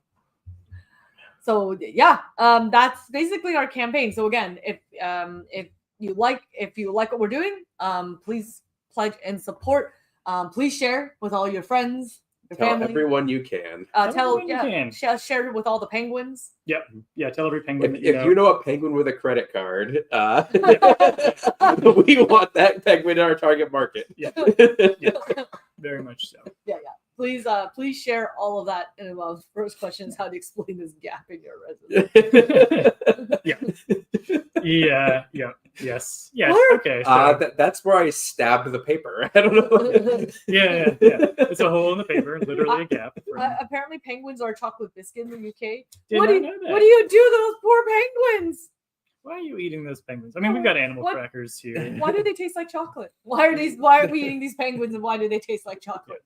And also, if you're just joining us, because we've been on for an hour and a half. Almost. Yeah. So like, what time is it? Who are we? We are the Story Engine. We're the creative team behind the Story Engine, a deck of storytelling prompts for writers and dungeon masters. And today we have just launched Dungeon Tryouts, our new D&D themed party game on Kickstarter. We say D&D themed because it captures the madcap, hijinks, and energy of a D&D session gone off the rails, but you don't actually need to know anything about D&D to play it. It's just a party game. It's a lot of fun and has some fantasy theming.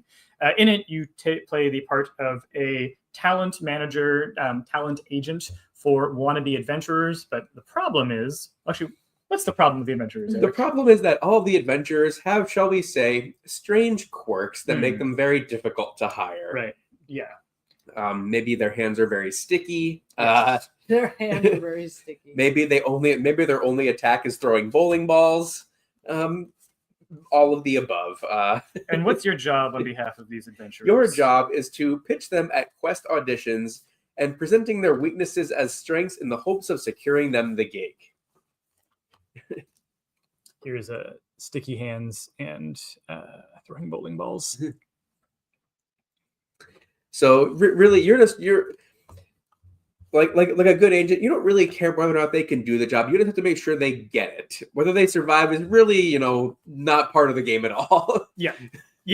And that's the number of quests that I've done where I've been like, don't tell my clients, but I'm expecting them to die. They'll get the job done, but I'm, don't count on them coming back. In fact, I'll split their part of the fee with you if they die. You're allowed to pitch that way. It's all about what you think is going to get you the quest. There's no such thing as a dirty way to you play. Get the job by hook or by crook or by sacrificing your hero. Yeah. In their vain quest for glory. So, it's an absolute delightful, fun game to play. We've had so much fun with the playtesting. And we think that we're ready to do a little playtest I think it's time. Okay. We've shown enough of the cards, we've shown our hands, you've even shown your strategies. So, we've given them a lot of ammo to question us on. So I've got two decks here. I think we're going to use the illustrated deck for now.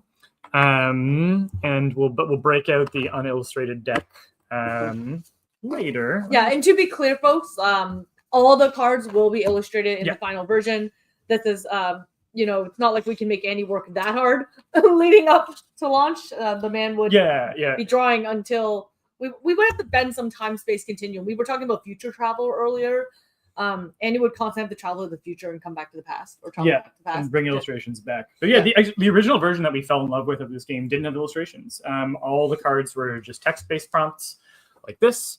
But as we did play tests, people were just so in love with Andy's art. We were in love with Andy's art, and we were like, is there any way that we can make this game fully illustrated? Because it would bring so much to it. And we figured out a way to do that. And that's the version that is going to be final. When we invite you to the beta, it'll probably be the unillustrated version because we want to get feedback on the prompts before all of them are illustrated and we're committed to those. We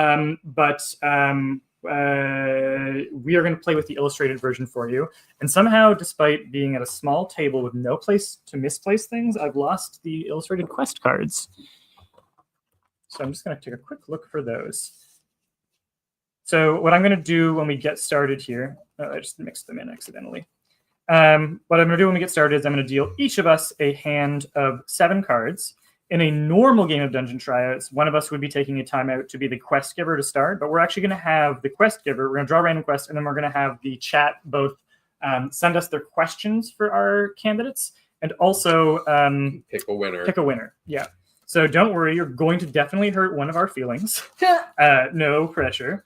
And we will we look forward to hearing your questions. We do have another good question. Oh yeah. I can ask questions anytime. If we backed before on backer kit directly, are we still eligible for the returning backer pin reward? Yes, if you backed Lore Master's deck or if you backed my Nat 21 pin campaign, both of those make you eligible for the returning backer. Great question. Yes, thank you for that. Okay. And we'll be gathering your questions, by the way, into the FAQ. There is a project FAQ, so anything that isn't there already, we'll be adding once we get off the live stream, which is not for a while still. Party time continues, baby. Penguin has been a long-time chocolate biscuit in Britain. First made in 1932, according to Wikipedia. Early on, and humorous artwork, jokes, and funny facts on their wrappers. I feel like we need to bring those back. Yeah, I like the sound of that. Yeah, actually, we went to the Guinness Museum when Eric and I were on our honeymoon. We decided to do a jaunt through Ireland on the way back because I actually went to school in Derry in Northern Ireland, so I wanted to kind of see some of my friends. And Eric was like, I've always wanted to go to the Guinness Museum. So I was like, all right, well, we'll start in Dublin and then we'll head up to Northern Ireland. But yeah, like the kind of like advertisements and the like tchotchkes and the things and the fun facts and all that stuff that you could buy back then was just like so cool. I'm going to take a very brief 30-second aside to shout out my, he called me his convention wife when I was living in the UK. Peter Howlett, really lovely guy, does the People I Know webcomic. He really wanted to educate me on weird British candy when I was living in the UK. So every time we go to a convention together, he would bring like 2 or 3 new weird candies for me to try, or biscuits, and it was always a delight. Okay, so all of us has a hand of. Let's talk about how the game plays. So everybody draws a hand of 7 cards, and these are 7 different adventures that they can pitch on their quest. Then one player, in this case you, the quest giver, would draw a quest card. So here is our random draw. This is a fun one. Defeat an animated suit of armor whose facial expression gets sadder every time you hit it. So that is our prompt. Each of us is now going to review our hand and pick the adventurer that we think is best going to complete this quest. Yeah.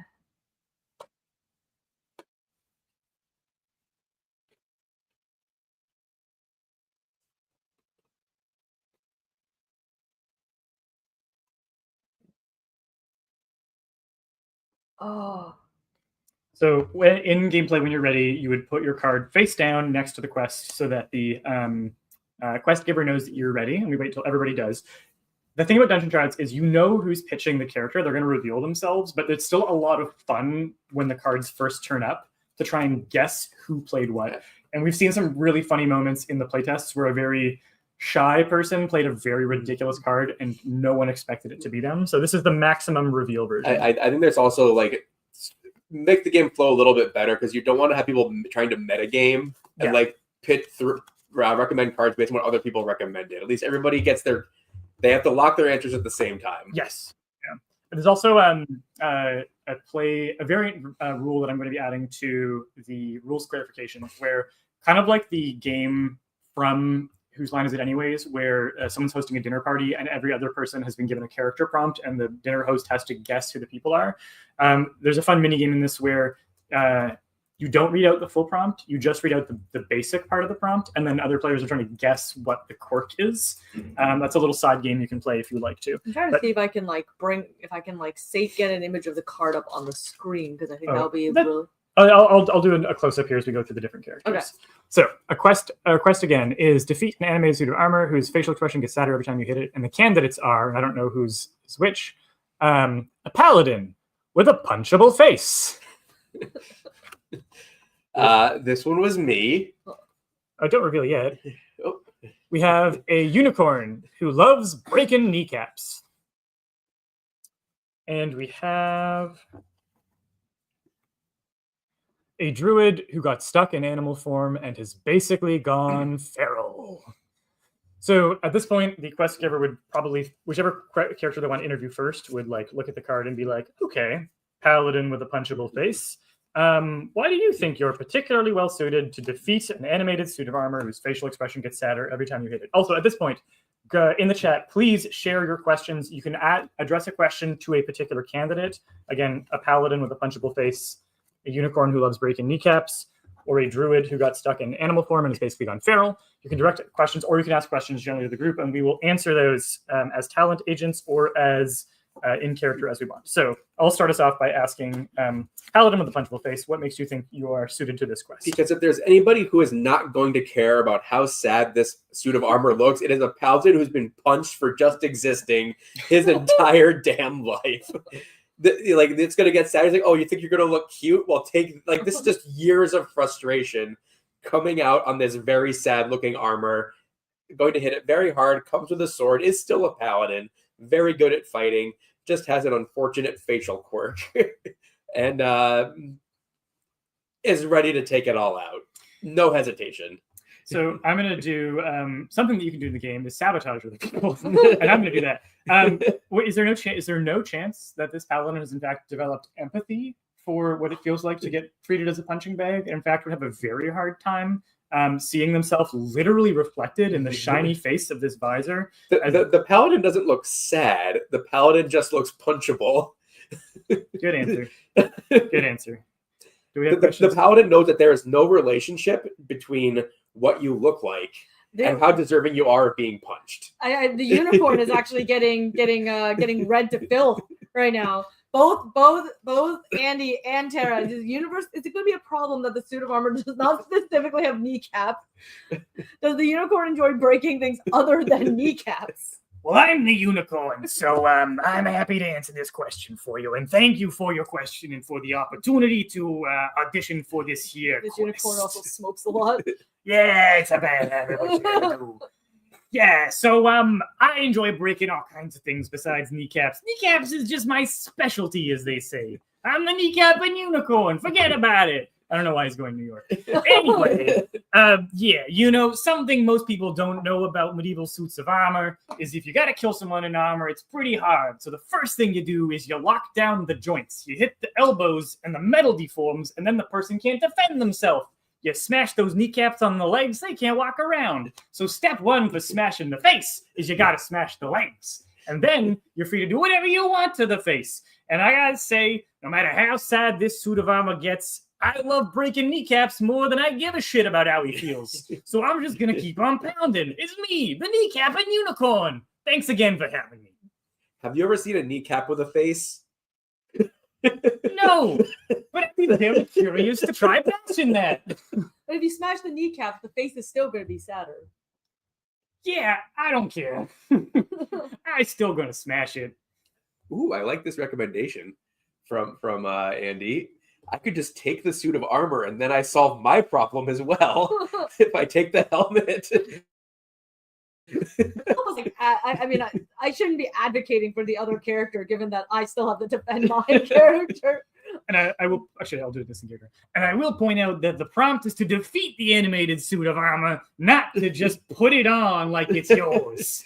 Well, you can't just... The armor's not going to let me walk up and take it. You must defeat it in order to become it. Well, I want to hear from this here druid who's stuck in animal form and has basically gone feral. What qualifies you for a quest like this?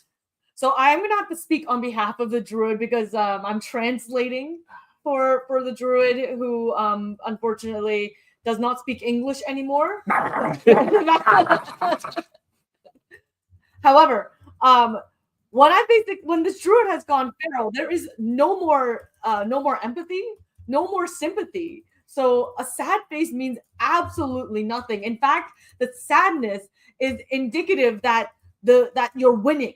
Because, when you are hunting prey and you are killing another animal, the sadder and more defeated they look, you're winning. It's actually not going to make me feel any sort of pity towards this beast that we need to defeat. I'm basically immune to any sort of emotional manipulation. And actually, I guess especially Andy made the choice for which animal to illustrate here.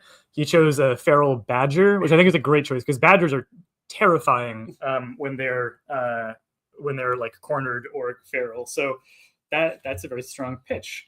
Does anyone have any follow-up questions for any of these characters and how they would complete this particular mission? We'd be very curious to hear from you. I'm just gonna say that my paladin needs it more. Just he need really is needs not this. need doesn't mean success. Does the quest say who needs this the most? Yeah. It's very capable, can get the quest done, and also needs a break.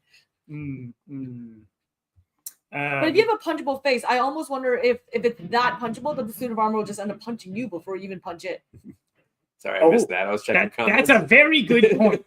It is very likely that if your face is as punchable as the suits of armor's face, it's going to punch you first. That's why I became a paladin. I always had this face. I had to go into training to not get punched constantly. Oh, and it's true that the feral druids lost all apparent humanity. It's difficult to imagine that a unicorn is truly as heartless as its job requires. Because you know what? Even though you, Mr. Unicorn, may have embodied the traits of a New York gangster, we all know gangsters truly have hearts and they love family. Organized crime actually value family above all else. So if you see the suit of armor being sad, and we actually don't know, what if he's like, I've got family. Like, don't hurt me in my family. I've broken children's kneecap for a dime. I think you are, as our illustrious interviewer here is suggesting, I think you might be stereotyping unicorns. Ooh, I got a horn that shoots sparkles. Ooh, my tears can cure cancer. I don't give a shit. I'm here to break kneecaps because I love it, and I do it like a goddamn professional. There's not a drop of empathy in this here bashing on. Do you know what has even less empathy? A feral druid. A feral druid. I was so guess. committed. The Mr. Druid was so committed to his craft that he basically gave up all his humanity. Well, I have a question for you. Feral druid. I think he's very likely to find himself hunting creatures he wants to eat. He's driven by his base urges like hunger. Why would he want to attack an empty suit of armor with no meat in it? He wants food. He wants fear. He wants. When you smell fear, you want to attack it and absolutely destroy it. So your plan is to put it in a closed room with the suit of armor? Yeah, and also the suit of armor, there might be food inside. We all know empty suits of armor are. They carry snacks in their pockets. They got a little Luna bar crammed there, behind the hip joint. Crammed in the cod piece. He's got trail mix in. I'm losing it. I've lost the plot. I'm sorry. Our creative director has gone feral. Our creative director got stuck in unicorn form and it's gone feral. Yeah, I chose a voice that's going to clearly blow my vocal cords in the first hour. One would question if you already knew that there's something inside the suit of armor that we don't, given the amount of suggestions that you just provided. It's almost like you have experience with suits of armor and having food and snacks inside. Perfect for a feral hungry badger. Listen, I wear no pants and a leather jacket. I gotta know where I stick my snacks because breaking kneecaps is hard work. It's hard on the blood sugar. I get the wibble wobblies if I don't have a snack every 2 hours. So this is just the thing I think about. Well, you know what? My druid also has no pants and wears a vest. So you know what? As pantsless being, I have just as much capability as you do. Andy, I think we got a thing going on with a lot of pantsless animals. Let's get some more of those going. Make sure they got little bulges in their pockets for their snacks, because we don't want anybody hungry on the job. I mean, you know what? If I look at this paladin, the paladin may or may not be wearing pants either. All right, I think it's time to put this to a vote. So we'll do our traditional... Hold on. Punchable Paladin may be the most compelling protagonist, and the Unicorn might have the best redemption arc. And going Badger. Oh, we got a Badger vote. Badger vote. Let's do an official vote now. It'll be the first person to reach 3 votes. And you can vote for a Paladin, a Unicorn, or a Druid in the chat. And you can vote. We'll count down together. 3, 2, 1, vote. And as my counterpoint to the Badger's tiny hat, this is like the hat is actually just the leftovers of some unfortunate tourist who saw our druid and thought, "Oh my god, how adorable! I'm gonna put a hat on." that tourist doesn't exist anymore. There's only just like shreds of the tourist left, but the hat was left on the head. Oh, we got a second vote for the druid. Druid, or badger. Maybe if I sang the badger song. Badger, mushroom. Badger, mushroom. Everybody under a certain age is like, what the hell? Oh yeah, that's the other thing. Peak millennial. The other thing about playtesting this was with kids is it makes you feel so old, and you're like, there's a Ratatouille joke in the game, and no one under the age of 25 knew what that was or cared. And it made me feel old and sad. Or is that an opportunity to be like, oh, child, we're going to put this on the television? They literally brought it back in Everything Everywhere All at Once. That was like 4 years ago. I think Tara voted for the unicorn like way back when. So I think we're actually tied. Sorry, Paladin. Yeah, we got 2 for Druid, 2 for Unicorn. Yeah, everyone wants to punch the Paladin's face. So it's hard to vote for the Paladin when everyone wants to punch that Paladin's face. Yeah. Nobody understands the punchable Paladin. No one understands the punchable Paladin. It's just Frozen Tide. Badger. Badger. All right. In fact, if they were interviewing each other, the druid would have already gotten into the fight with a unicorn and just taken the role for himself. I've been breaking both of your kneecaps just to keep my hands idle. The druid barely has a kneecap. The badger's kneecap is so small that would need some precision kneecapping. Well, as Paladin has been more or less removed from the race, can you cast the tiebreaker vote here, Eric? I will cast the tiebreaker vote for the druid. The druid is the winner. So at this point, that player is awarded the quest card for the quest that they won. Yeah. Showing that they've successfully. No one cares about your sadness. I will, on behalf of I will bestow a kudos. Oh, a kudos to the unicorn. Why, thank you. We have a little kudos rule where if a pitch is not successful, but it's very funny or it makes the quest giver laugh, they can give kudos to a player. That player will keep that adventure card that got the kudos. At any given moment, the player who has the most kudos player who has the most kudos is considered to have 1 bonus point for the purposes of scorekeeping. If 2 people have the same number of kudos, then the person who got to that score of kudos first is the person who's considered to have that bonus point. That's all the kudos does. It's an optional rule, but it's nice as a way of kind of acknowledging people who blow out their vocal cords for the entertainment of the group. If you ever played Jackbox, it's sort of a similar. It was just a fun way to acknowledge very funny things that made you laugh a lot. Yes, yeah. It was interesting because, like, as part of the playtest questionnaire, people who do the playtest and complete a questionnaire, so we get really qualitative feedback. I asked people how it felt to lose because I really wanted to have a party game where losing was fun. And what I found, actually, the only objective is to win. That's a very that is the Muroki attitude. And the way that the rules are written is the primary goal of the game is to do silly bits and characters and make your friends laugh. The secondary goal of the game is to get the most points and rub it in their stupid faces.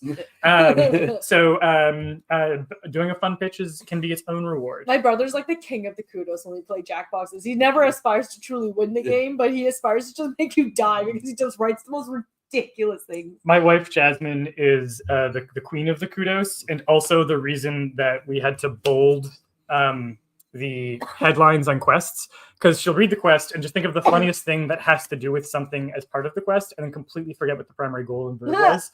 And she noticed during when we were filming the Kickstarter video, she noticed that it had gone bold and was like, "Is this because of me?" And I'm like, "Yes." It was a very funny moment. Okay, so I'm going to. Oh, sure, I gave you back cards instead of giving you new ones. You did not give me anything. I have 6 cards. I have 6 cards. Great. So that gets you to 7. Oh no! And so there you go. You'll draw back up to 7 cards after a round, and then the quest giver will rotate. We don't do the thing where the person who just won gets quest giver. Being quest giver is its own kind of fun. We wanted everyone to have a chance to do that, so it rotates. And then you draw the next quest. So we will go ahead and do that. Our quest. Climb a cliff covered in goats who love to headbutt. Oh, Paladin got a pity vote at the very end. Yay! Alpha. Thank you for that late pity vote. We very much appreciate it. So our quest is to pitch heroes who are ready to climb a cliff covered in goats who love to headbutt.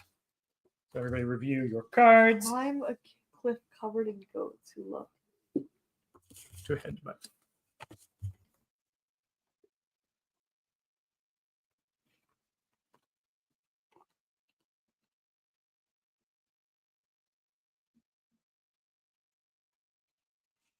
Okay.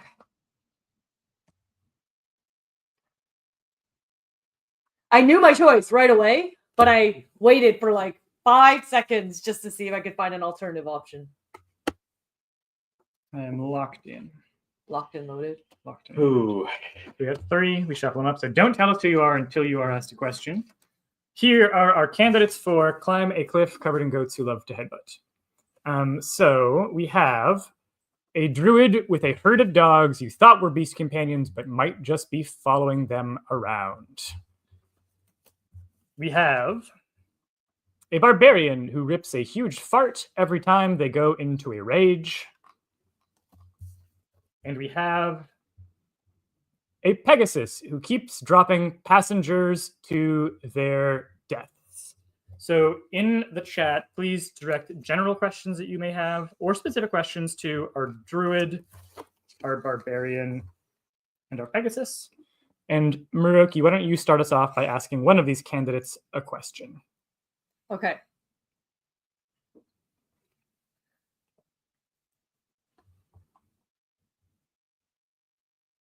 So my question is to the druid. Given that you not only provide yourself as a moving target and a herd of dogs, how are you possibly even going to survive? I just think there's like just no chance of survival there. You're gonna have to defend how you can survive against a bunch of goats that not only already present a danger, but actively want to end your life and that of all your dogs. Well, they're not my dogs. And the important thing is that they are a serviceable distraction. Do you have no love for dogs? Have you no heart? I mean, about as much as I love for goats. Just need to get up the cliff and having more bodies to like take attention away from all of these head-button goats. Plus, goats and dogs are natural enemies, so I think it's undeniable. I think it's undeniable. You thought the herd of dogs were your beast companions, so you do have feelings for them. You thought they were your companions, and now you're going to sacrifice them to their death? Yeah, can I also get a clarification on your source for dogs and goats are natural enemies? I've seen some adorable YouTube videos that beg to differ, sir. It's just about like laying the trap for later. What are dogs but just wolves? And what are wolves if not the terrors of livestock everywhere? Okay. That's a serviceable serviceable argument. But given that they love to headbutt, I feel like that, and the dogs are not wolves. Maybe let's make this clarification. At some point, we offered them a blanket and peanut butter, and they gave up their extremely powerful ways. So they're just dogs. They're soft. They're not wild. They will try to befriend these goats. It will go poorly for them, but while they're doing that, I am going up the cliff, and that's what matters. That's only assuming you have enough dogs to be a distraction. There's a lot of dogs. Okay. Do you have a question for any of the candidates? Who? How is the barbarian getting up there? I really don't see how farts are particularly helpful. Oh, well, I'm so glad you asked about that. And my apologies for earlier. I've tried to open a window, but it's a small room. I apologize. Listen, I am a barbarian. I can fly into a rage pretty much when I need to, also sometimes when provoked. And so my plan is, first goat head butts me, rage pops off, do a little toot. Oh boy, that's gonna knock that goat right off that cliff, and up I climb. You know what the other advantage is to, having a little bit of a rage going on is advantage on strength checks. Check the player's handbook of the D&D rulebook for my citation instead of just a fact I made up. And so there we go. Instantly, goat headbutts me. Bam! Toot comes out. Goat goes down. I climb with extra strength. Next goat headbutts me. Boom! Rage. Poof! Goat goes down. So while you're reading this Foolproof rule book, I think the goats have headbutted you already. I'm not bringing the rule book with me. I read it in advance, and I come prepared for this job interview. Unlike you, who can we remove some of these dogs? Because there is, and I am saying this as someone who's been actively filling this room with farts, there is dog shit everywhere. I don't know where to step. I think we need just a little bit of crowd control here. I think this assumes that the goats actually don't like your farts. My farts are Goats are nasty. Goats eat their own cud. Goats eat and goats have really demonic farts of their own. What makes you think they just don't see? They just smell and they're like, you know what? Joe, my Billy goat brother here, has done worse. It is, the nature of my farts. I, as a barbarian, am loud but deadly. My farts are silent but deadly. We actually make quite a pair. An emphasis on the deadly there. It'll really knock out just about anything with a pair of nostrils. And this is a fact, goats have. But I've got a question here for... but Amity can confirm goats are nasty. Farts might not deter them. Again, you're not in the interview room with us here. I've really been doing a number on these folks. I'm surprised they're still standing. Luckily, I did adjust my diet in advance of the interview just to take pity on these poor people. I have a herd of dogs that follows me around that shits everywhere. Yeah, this room is really foul. Truly a foul place to be. Be glad you're not here. But I have a question here for this Pegasus who keeps dropping passengers to their death. What makes you think that you'd be a good candidate for this quest? Well, me! Very easy. I fly. When I fly, I don't even need to be on the cliff. And also I'm immune to your farts and your poop because I'm flying above it all. Well, I suppose my question for you then would be, the quest says to climb the cliff, not fly up it. I'm disrupting. I'm disrupting the norm. You're disrupting the climbing industry. It's about innovation. Well, I would say in some ways that's ignoring the brief. I think to what is progress if not innovation? I suppose climbing is like flying without touching. I guess you could make a case there. Simply just, I can say I will fly, and then my foot will touch the ground for like a second, and then I will fly, and then I'll touch the ground, and I will be climbing. Well, here's a question from somebody. If you take a helicopter to the top of Mount Everest, do you still get credit as a climber? I would be inclined to agree with the idea that you wouldn't really say you climb Mount Everest. You'd say someone... Stuart, I'm using my own wings, my appendages. Would you not call that effort? If a human being learned how to fly, would they not be using their own wings? If a bird flew to the top of Mount Everest, would you say that they don't get the credit? Oh, I'm so offended. And you have a question here from a fellow flying magical creature, the wyvern.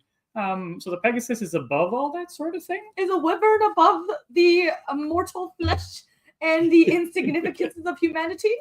Well, the wyvern will have to answer that. But for now, I'd say flying up a cliff and just touching the side of it, that's not climbing, that's just flying while taking breaks.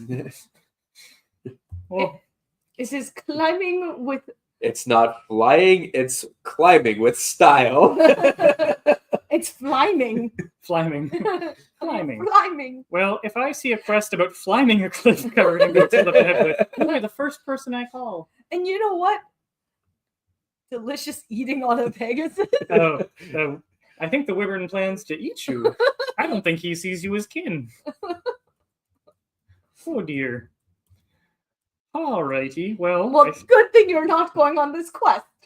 Well, I think it's time then to vote. So you can give the quest, which again is climb a cliff covered in goats who love to headbutt. He said, giving himself one more pitch in the pearl pretending to moderate. Okay. Hold on. One more thought. I will share one more thought. If you need me to debase myself to climb the cliff. Note that I am significantly larger than a goat and I have really powerful hooves and hind legs and I can kick those little buggers off the cliff and climb if that is what is necessary of me. Mother, I'm so sorry for using them for my God. Yeah, I think if I had a vote, that would have swung it. Go ahead and please vote for a Pegasus, a barbarian, or a druid. You can go ahead and vote in 3, 2, 1. And we'll count. Pegasus. Yeah, I think. Well, yeah, we'll see what comes through here. I think no official votes have come in yet. Yeah, well, it's like a I got 2 kudos. So I actually missed the Toy Story reference. Can you? Because it's He's not flying. He's falling with style. Right. Yes. You know what? Despite wanting to eat me, Wyvern has voted Pegasus. I think it's specifically to lure you out so he can make it.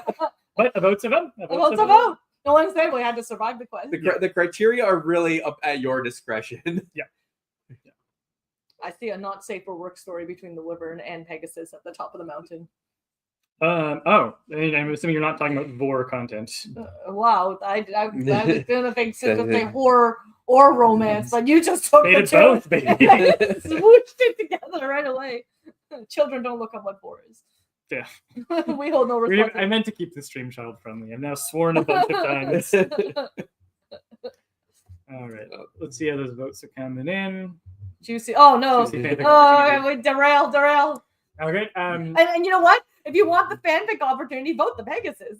And shout out to Alessia, who is moderating the chat right now, and who's actually sitting fairly close to us here today and running things so that we can be on stream and not panicking about trying to answer a million emails and comments on the project.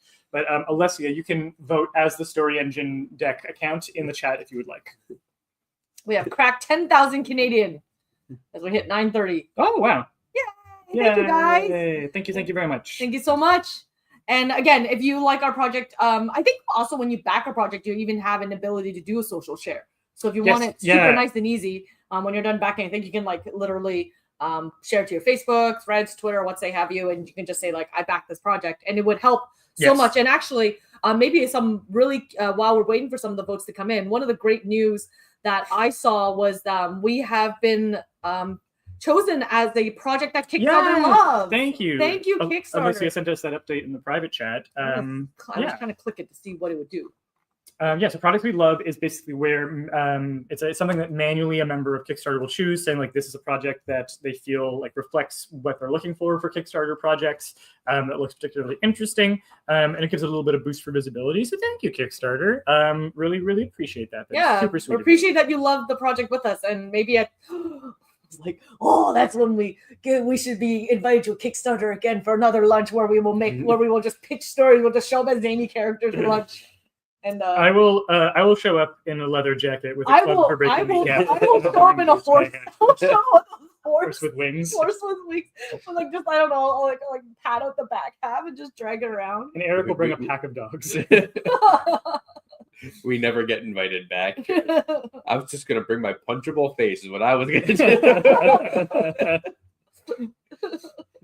Eric is a very sweet face. No one would want to punch that face. No one would punch that face. We have a question here from Amity Alpha. Yeah, let's share it while the last vote comes in. Vote, guys. Yes, that's Kickstarter. Absolutely. So you can modify your pledge at any point during the project. So you can start with any amount, raise it, lower it as you see fit. And also you will be able to add things to your pledge afterwards in the pledge manager through BackerKit. So you've got your pick either way. You'll be able to adjust live during the campaign as well as after. And thank you, Wyvern, for answering that. Thank you, Wyvern. Yeah, I think that one of the things I love so much about our communities, we always have like an opportunity to help each other a lot, whether on these chats or whether through our social media or you guys after the live stream today, if at any point you guys have further questions, you can always comment on the Kickstarter page. Yeah, obviously. So that Amity Alpha, that's something that you can know too, that there is a kind of community on Kickstarter. As a backer, you guys can like leave comments. People like talking with each other. It's also a way to kind of get message us. You leave a question. We can always get back to you in either a project update or we can comment directly on Kickstarter. Yeah. If you follow us at the Story Engine Story Engine Deck on Facebook, Instagram, Twitter, Blue Sky, Threads. You can always drop us a line there. You can always send us an email at hello@storyenginedeck.com if you want to reach us with questions as well. So lots of opportunities. We're always happy to make things as easy for you as possible, because it can be a lot. It can be a lot. I actually met someone, guys, like the other day. I was talking to them about our project in Kickstarter, and they literally were like, "What's Kickstarter?" Yeah. And I was like, people still don't know? "Yeah," like I was like, "What? What?" Like everyone knows what Kickstarter is, but they don't. Like, there's just so much stuff out in the world, and so we make so many assumptions about what we know and what we don't know, just because we've kind of lived, eaten, breathed it. And actually, that was like a really big development point for this game, right? Like, hey, is everyone going to know what a paladin is or what a druid is? And if not, is it easy enough that someone can just explain to someone and it's not going to deter them from wanting to play? Yeah, and I should say for that note, the specific line where things started getting moved over to the D&D expansion from the main deck was the word kobold. Kobold was something that is part of general folklore. It's not a D&D term, but is just obscure enough that when we ran the test, that was one that people would get confused about. Whereas like druid, they can figure out from context, even if they don't know that term. The one that's on the borderline, where some of the prompts will be in the main deck, some will be in the D&D expansion, is the word artificer, which again is a term from the real world for a mechanist or mechanic.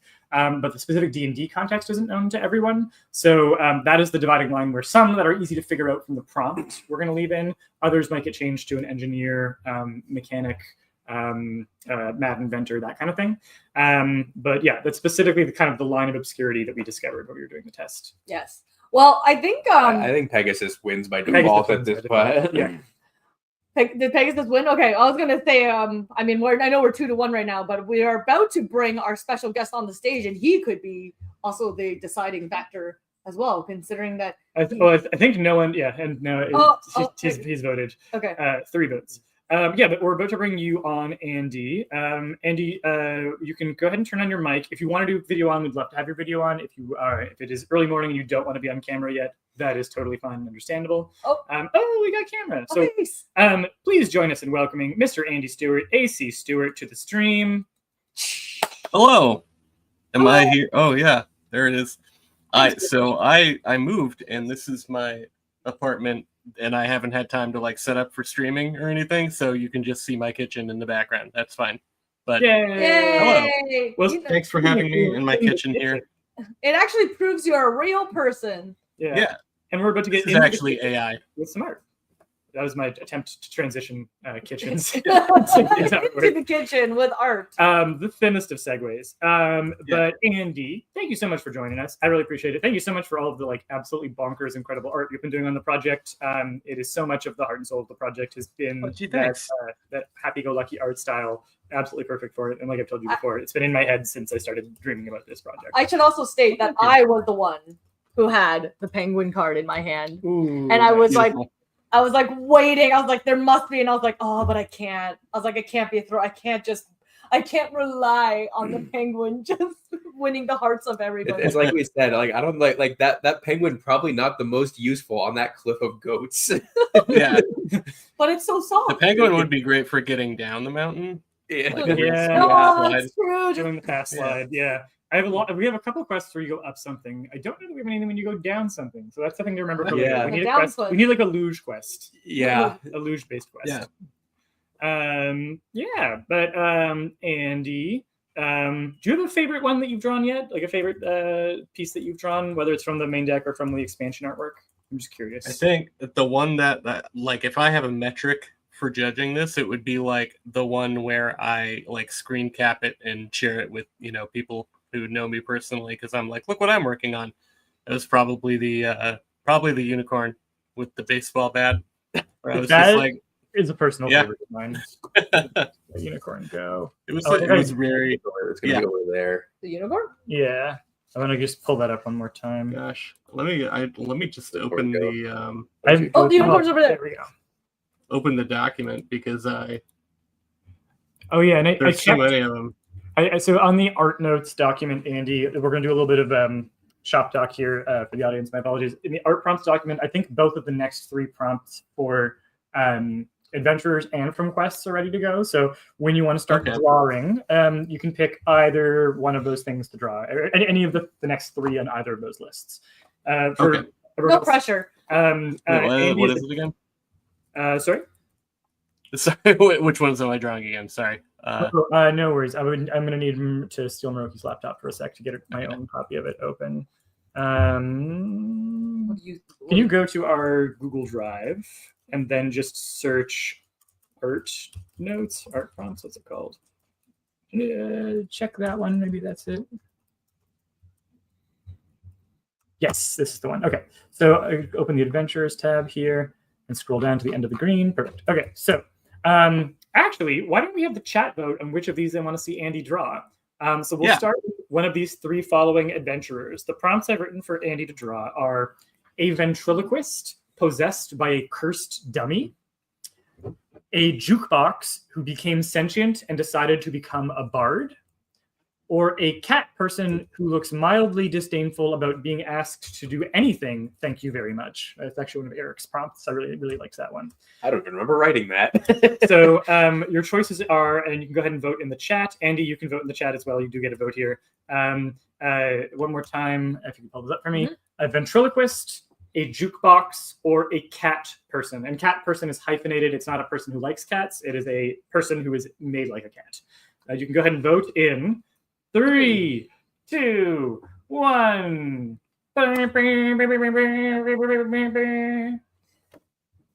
think of like the jukebox that because we were talking about the sad like mask suit of armor. I'm like the jukebox is like beginning to remind me of things like that. Has a very transformery feel about it. Yeah. Agreed. Which I know because we came up with an idea yesterday that we are hoping is going to come. Is it be hard? Ventriloquist. Wait, ventriloquist. No, the first one. Oh, okay. Ventriloquist came in early. Yeah. Okay. Yeah. So 2 for ventriloquist, 1 for cat person, 1 for jukebox. So 1 more for ventriloquist. I can't even say the word this morning. Ventriloquist. Ventriloquist is a hard one. I tried to become one at one point. Not like I tried. Like 9-year-old me found a book on ventriloquism in the library and it was all about throwing voices. And I was like, I too can throw voices. And I was like, it didn't work. I didn't know there was a cat in a box emoji. I don't think I've ever seen that before. Is that new? How did you get that on? I think that's a YouTube specific emoji. It's very powerful. Look at this. Is that like the Schrodinger's emoji? Schrodinger's emoji. 100 backers, Wyvern just told us. 100 backers on Kickstarter. Thank you guys so much. Super appreciate it. Super duper. Yeah. I get why you do this, Peter. It's a lot of fun just refreshing the page over and over again. Oh, I mean, wait, you mean that hasn't been what we've been doing for the last like hour and a half? You're giving away our secrets. We're like these are the dopamine hits that I need in my life. This is what I'm looking for. All right, well, let's do the ventriloquist then. I think the ventriloquist has the leads on the vote. So Andy, there's some, actually, let me see what I wrote down for the art notes for that one. So I do give Andy art notes for like things that we want to see or things to keep in mind, but for the most part, he's kind of free to do what he wants. Infinity face. Yeah. So the only thing to communicate visually the fact that the dummy is possessing the person, my suggestion was some kind of dark glowing aura or magical effect to sell the possession, perhaps some tethers coming, like puppet-like tethers coming from the dummy towards the person. But one thing that I have found in working with other artists, I am an artist, but I'm a bad artist. Artists will often find the better visual solution for communicating something. So I try not to go too heavy on the notes and give them space to so it's like the other option is to have the dummy behind the person with basically like having the scale be off. So the dummy's behind the person with just like a hand on up their back. Again, we're going to add Andy's presentation to the stage here. Yeah, I think that is my Clip Studio window. Yeah, so we can see what Andy's drawing. Andy draws in Clip Studio. Shout out to Clip Studio, great program for drawing. The other thing I was going to say is this particular prompt came up in the Big Jobs expansion playtest. My wife had it, and she pitched the dummy is Kermit. The possessed person is Jim Henson, but Kermit has forced Jim Henson to dress as Kermit. So it looks like Kermit is controlling Kermit, but in fact, it's the other Kermit controlling the other Kermit. It took a very long time for us to unpack what she was saying with regards to the thing. It was very, very funny. What was happening? Yeah, it was very, very funny. So now I'm like imagining, like the classic Kermit face where he's like cringing. I just want like the Kermit to have that face and for the ventriloquist to have that face. Yeah, I agree. Do that face. Whatever we do, do not infringe on the copyright of the Henson Corporation. And by extension, Disney. By extension, Disney. My art prompt for we would need a lot of Kickstarter backers to help resolve that situation. Yeah, we did not put lawsuits into the budget.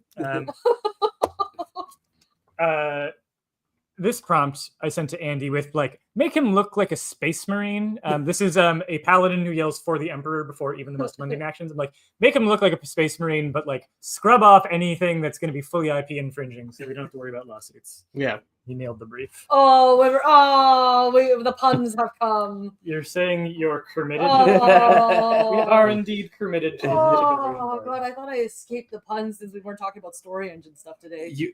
They should be worse for the Celia game. Yeah, like half of this game is puns. Yeah. And I should say, in the packet of prompts that Danielle Radford sent 2 nights ago, there were some really good pun-based ones. One of the ones off the top of my head is a fairy godfather who runs a crime family, which is like so good. Fairy godfather who runs a crime family. So good. The Godfather. Oh, so good. I'm excited to see more prompts coming in. And for those of you who are joining us like now, I guess I was going to be a little bit later, but now because it right now is a moment for you. We are Story Engine, and unlike a lot of the other live streams we've done, first of all, we've done a few different things different. One, where we started live streaming at 7:30 a.m. Eastern time as opposed to the afternoon. Which means that we get a chance to hang out with all our lovely friends from Australia and from the UK and from Europe for once. And the other thing is that we're not necessarily talking about Story Engine stuff today. We are talking about Dungeon Tryouts, our brand new Kickstarter that we just launched. You can check us out at storyenginedeck.com/Kickstarter. We have this awesome new party game for all your kind of questy hijinks and your party of mid-tier adventurers that are trying to prove their worth by joining on a quest. If you haven't checked us out yet, please do. And if you love the project, please take a moment to pledge or share with a friend who you think would love this project too. And right now we're joined by AC Stewart, who is our incredible artist and who's bringing to life all our wacky characters and our equally wacky quests. Yes. Yeah, they're just as wacky. That's the only way to make life work. Some would say wackier.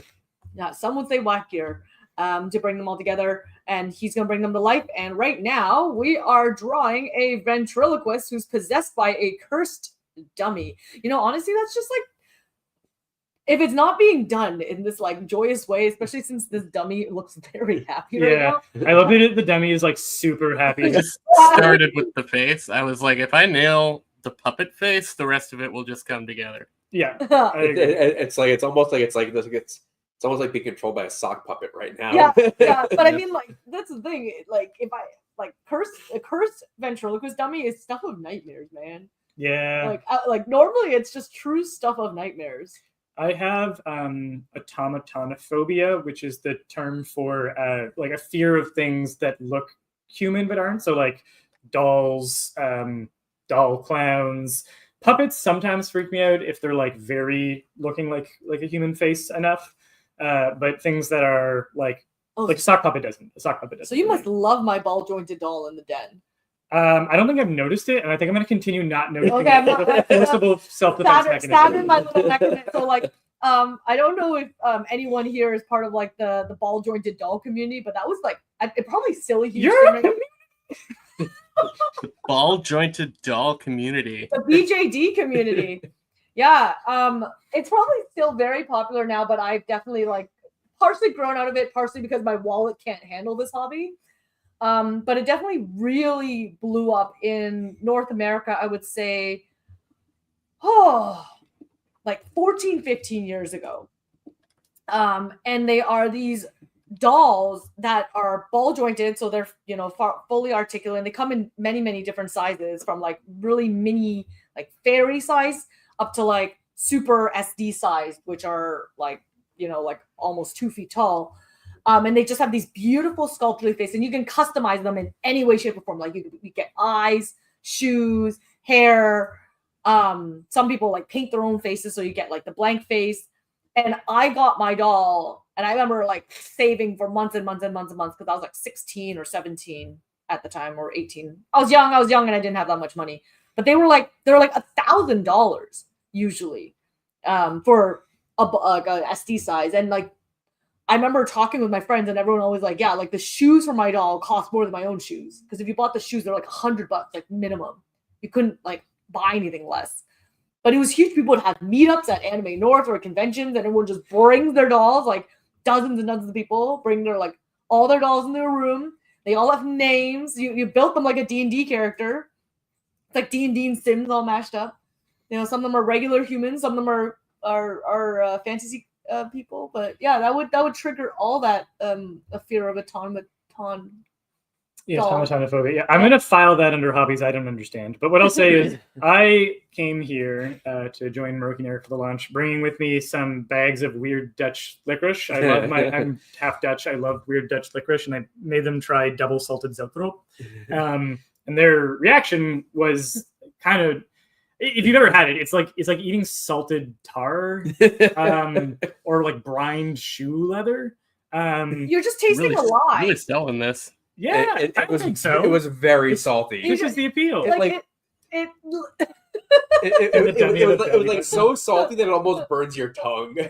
It was so salty, so shockingly salty. Like Peter has shared a version of this Dutch candy with us before, and it was fine. It was like a little bit salty. Yeah, like, it wasn't the double salt. Yeah, like Chinese snacks have a lot of bit of salt and umami in them too, and there was like a little bit of salt, but like this was just so like coughing, hacking, like full saliva. And then when you think, you know, sometimes you have, it's like eating like what were those, like Warhammers or super sour Warheads. Oh, Warheads, yeah. You know, sometimes once you get past it, then you get into the sweet.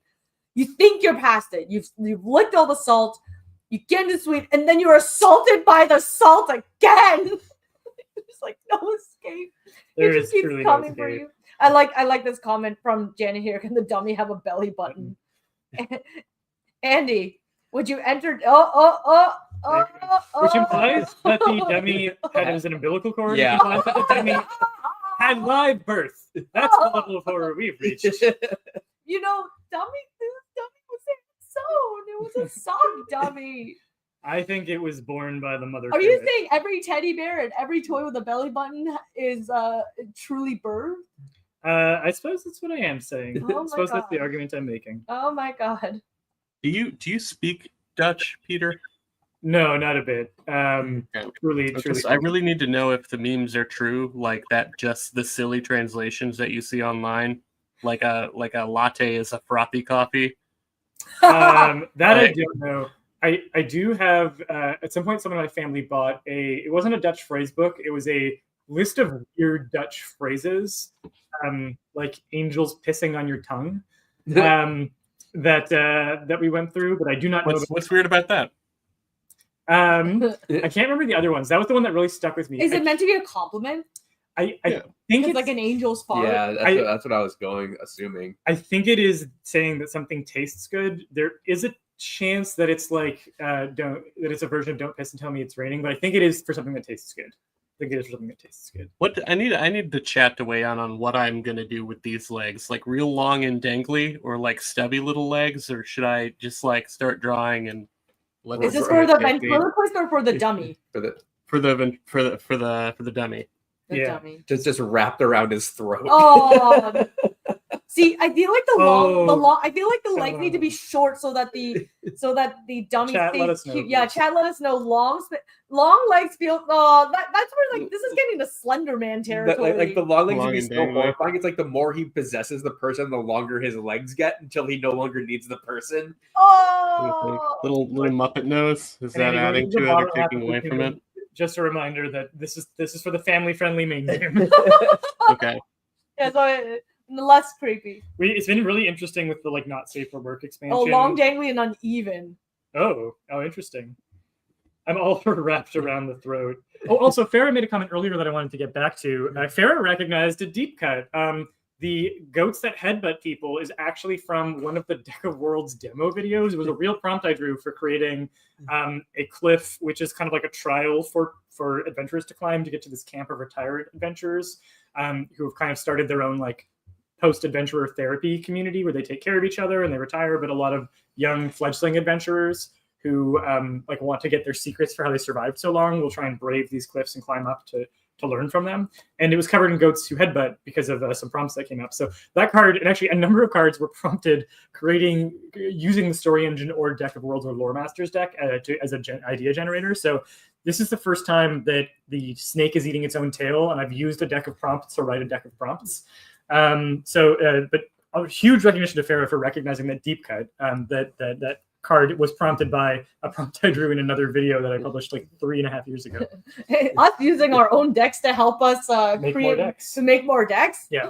It's almost like our decks work or something. Yeah. That's our side pitch. Actually, I'll take a second to talk a little bit about it. So we did the first writer's room 2 weeks ago, I think it was. So it was me, Eric for a brief spell, Danielle, Hussein, and Alina doing some writing and pitching and like bouncing ideas off each other. Some of the writing is happening solo for the writers, some of it's happening in writers' rooms. And one of the things I did beforehand was prepare some brainstorm exercises for like, what are buckets of ideas you can use to brainstorm prompts. So we went through like D&D classes is an obvious one. D&D species is another obvious one. One of the sources of prompts that I've used that isn't the decks is actually going through Halloween costume websites, because Halloween costumes are a great way to get access to really funny visual tropes. Like the artist will know what to do with it. And then you can be like, okay, what are some really funny jokes for private investigator, like a PI, private dick? What are some really funny jokes that we can do around robots or like a T-Rex? So it's just a little bit of a behind the scenes on the process. One of the areas of prompts that we've done has been inspired by Story Engine Deck of Worlds Lore Masters deck. Another bucket has been like the cheapest Halloween costume websites you can imagine. That's like a trip to Valley Village joyous moment. Yeah. To let everyone know, we have currently passed the 12,000 Canadian dollar mark, and that is 8,900 American.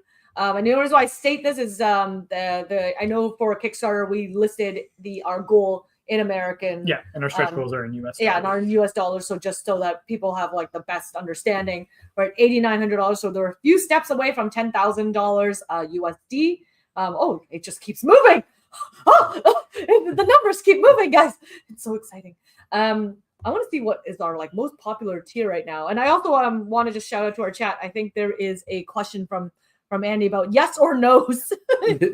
Yes or no's. For anyone who wants to decide whether the puppet should have a nose or not. So please vote for I'm no. also torn on whether to like have the puppet wearing a little matching outfit, or if it's like there's definitely something creepy about him just being naked and like coloring. I like naked puppet. I like naked puppet. If I may share my 2 cents, I kind of like the puppet without a nose because it kind of has like a little bit of that weird like sock puppety. Yeah, like I like that derpy energy. Yeah, like that like derpy energy is like I'm so derpy, but they obviously I'm evil and I have powers of possession. Well, Tremble saying like the face shape better without the nose. We have another vote for sans nose. So it's naked and noseless. That's a description. I am naked and noseless. That's my memoir. I don't know. No clothes, no nose. Nose, clothes, no nose. So I'm going to tell a little webcomic artist story. Andy and I were both at a convention in Boston do you remember what year that was? That magical like webcomic artist summer camp weekend? Must have been 2016. That sounds right. Yeah, 2016. So I can't remember who the instigator was, but somebody basically talked to Webtoon about sponsoring a giant booth of webcomic artists at Boston Comic Con. Ton of us got together, and it is one of the most fun weekends I've ever had in my entire life. Met so many amazing artists. We had like a big old Airbnb that we were all sharing. Great pictures from that trip. Yeah. I'm gonna try and dig those up because I would love to relive some of those memories and maybe share some of those. But it was a ton of fun. That's when I met Andy, and we all had sketchbooks with like the Webtoon logo in the front. We'd pass them around and do sketches for each other. And Andy would draw a naked Andy in everybody's sketchbook. And very on brand for me. I haven't changed.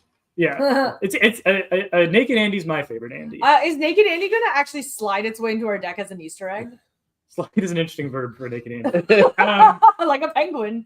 I think it's quite possible to get a Naked Andy in the Not Safe for Work deck. Yeah, so there's like and people have to guess which card which naked card is Naked Andy.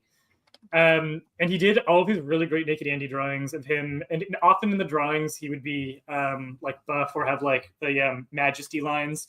And then I think are you saying Andy isn't buff? Andy's very buff. Andy's a handsome man.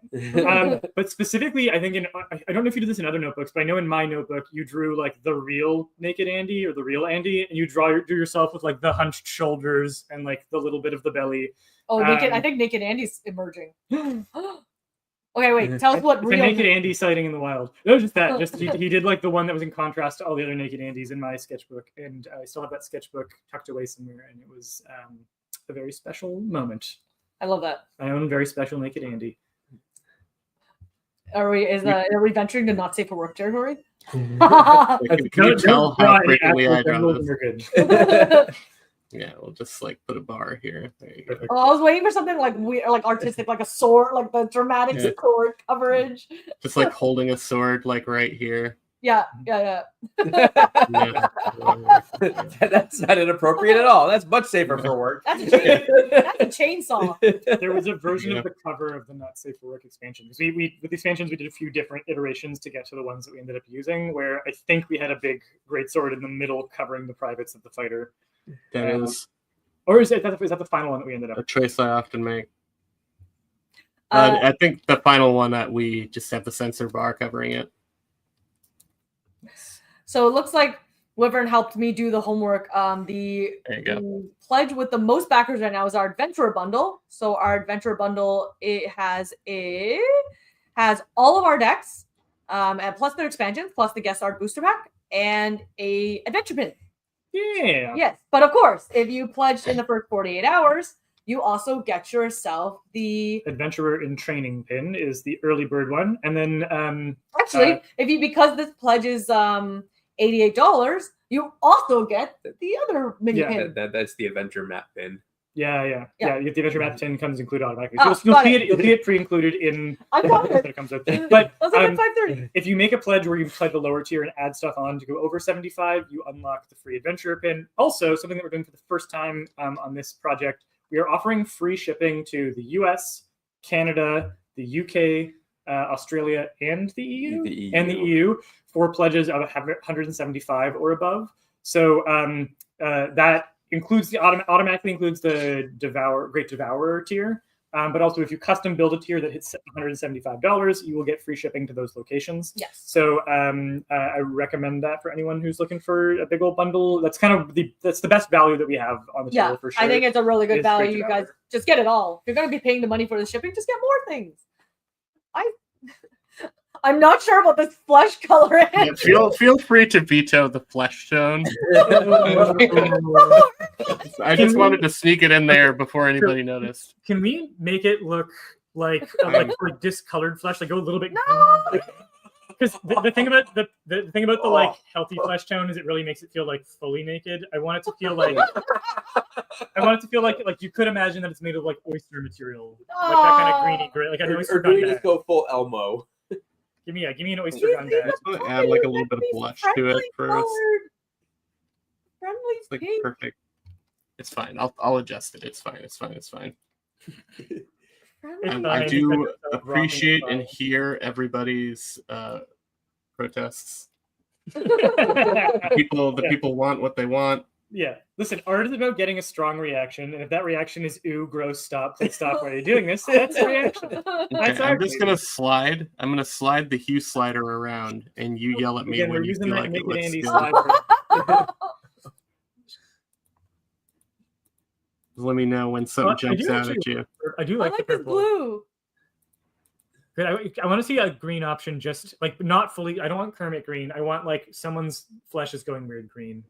We need to gray it a little bit. I can turn down the saturation a little bit, kind of gray it up. Yeah. Turn the luminosity up. These are great sliders, by the way. I never have to recolor anything. Nice. Shout out to Clip Studio. Yeah. So this is when I turn the saturation back. It's there. I don't know. What are you feeling? Green? You feeling purple? Feeling red? My vote, I'm on the record as saying I like creepy flesh color. I mean, that was the initial But, color that's put on. Yeah. Yeah. All right, chat. We may have to, when we go through editorial, nix creepy flesh color, but you can vote for creepy flesh color. You can vote for gray green, and you can vote for purple. So go ahead and vote for creepy flesh, gray green, or purple in 3, 2, 1, go. My argument for my pitch for the blue is blue could be like death, like it's like a blue, like not breathing, no oxygen. Yeah. And it was kind of a cute color. It was like the purpley blue.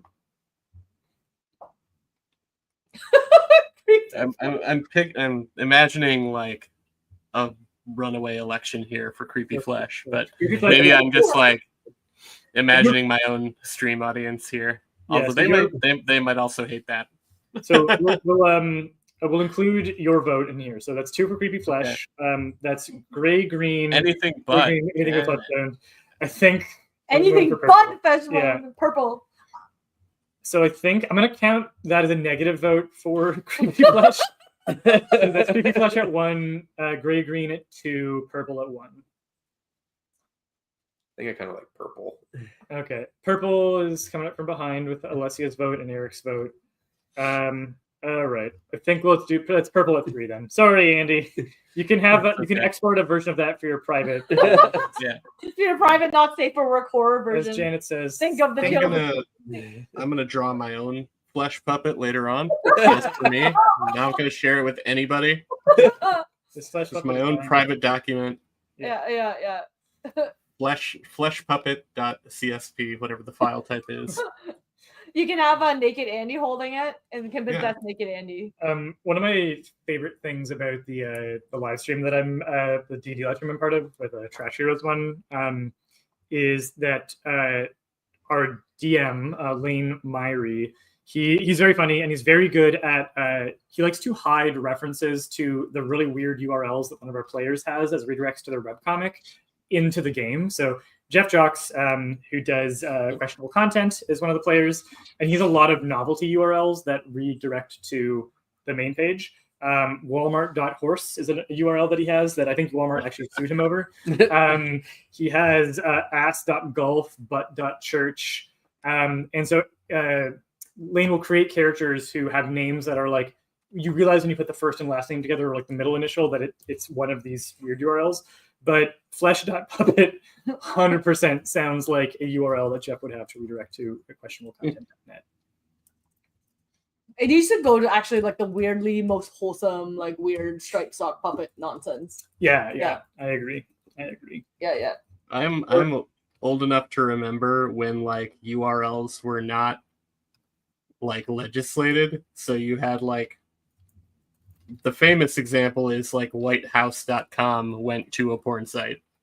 Oh, yeah. You'd be like trying to like go check out the government website, and it's just hardcore porn. So we actually tried to buy the Dungeon Tryouts domain, and it's currently for sale for $3,000. But we got dungeon-tryouts.com, and that hyphen saved us $3,000. Yes. I got. I still need to like do something with it, but I got acstew.art. Nice. Oh, that's a great one for me to have, right? And it's so good. Yeah. So I still need to do something with it, but I actually back when I was a working actor, I had my name MorokiTong.com, and then one year I think I like changed credit cards or something, so it didn't auto renew, and I didn't know, and I lost it to like a Chinese hat company. Who bought the domain name to sell, I don't know, cheap knockoff hats, I guess. And didn't even look interested in like selling the domain back to me for any sort of money. It just now was a site that sold knockoff hats. I forgot to like give him like a flesh tone, like he might be dead, like it's not clear. Yeah. I'm gonna change that a little bit. That flesh tone needs to come back, apparently. Yeah. The flesh tone will find its way into the art somewhere. The nice thing, the thing about the purple is like sometimes necromancy, like they use purple like as that kind of like dark magic. Yeah. The coloring, so there's a little bit of that vibe.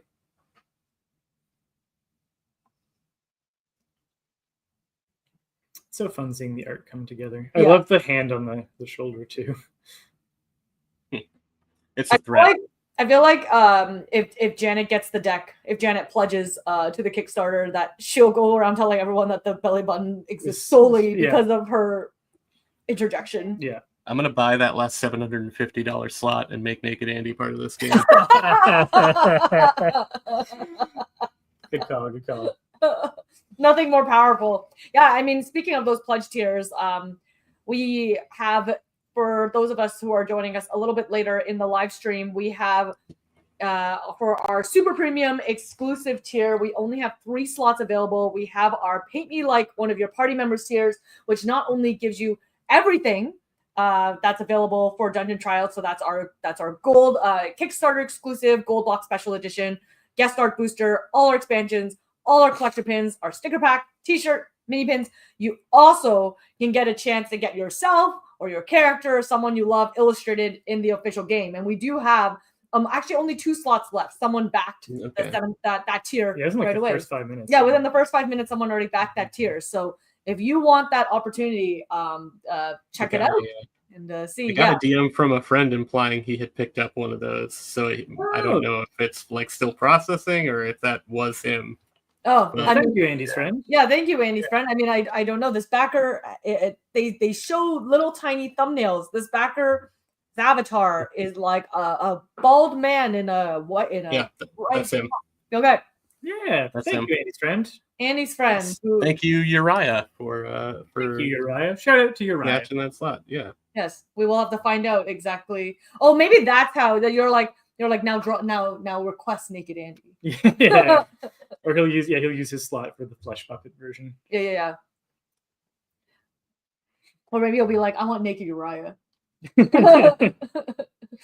Suddenly the 3 cards that end up are just 3 naked. Very, very different request. 3 naked people. I'm amazed at how Marty the dog. I know you don't need to do a sketch layer when you're drawing. I just still am flabbergasted.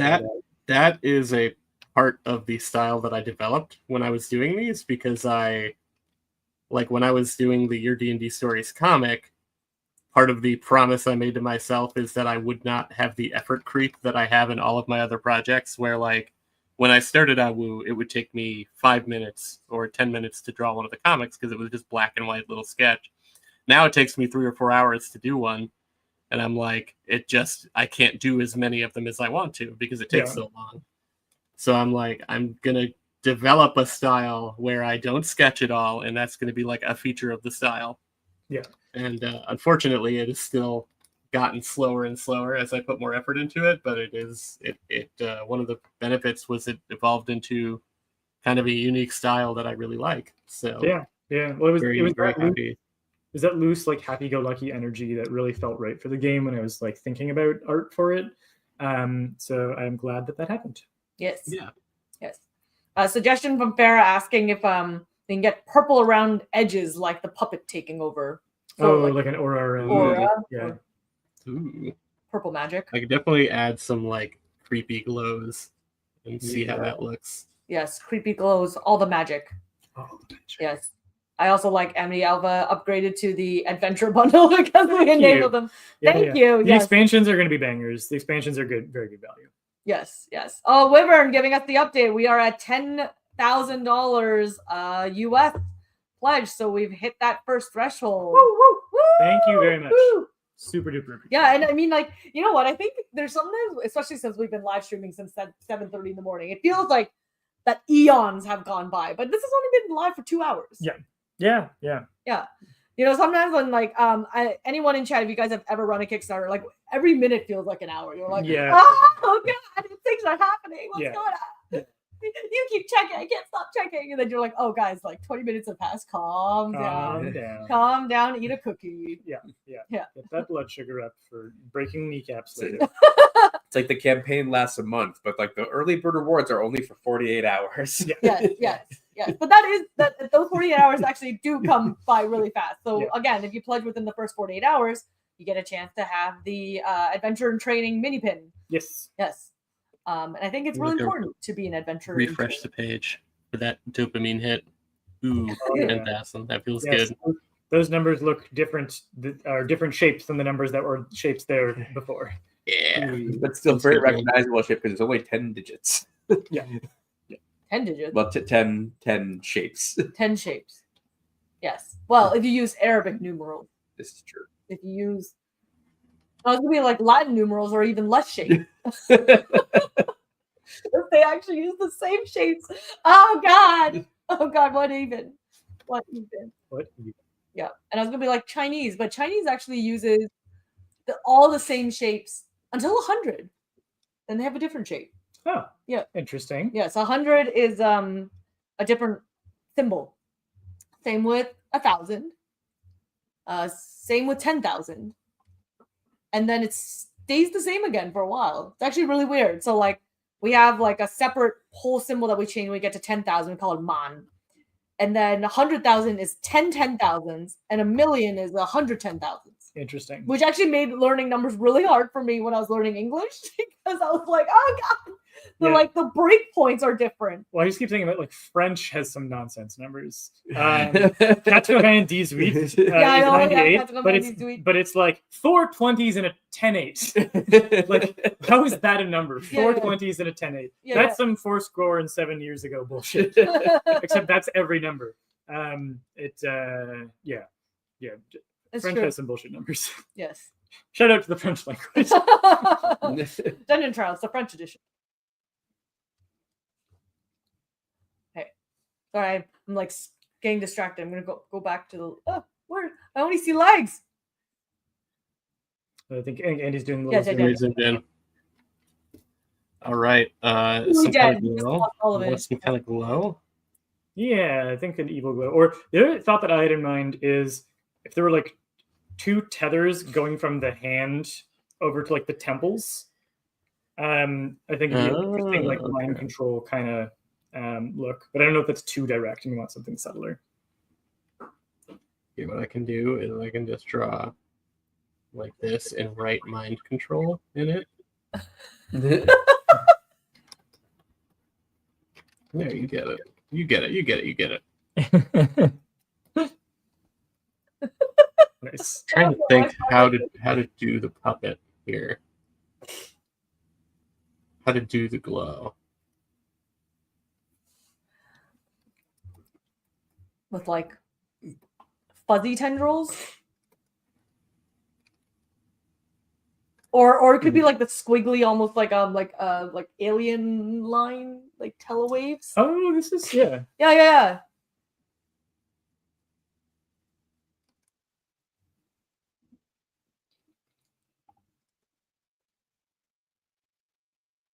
This looks like kind of like he's using Kaioken here. Yeah, I like that. Oh, yeah, ominous, and that's very fleshy colored too. My color, see, I'm using a Cintiq, and the colors are much more dull on my screen than they are like on another monitor. Yeah.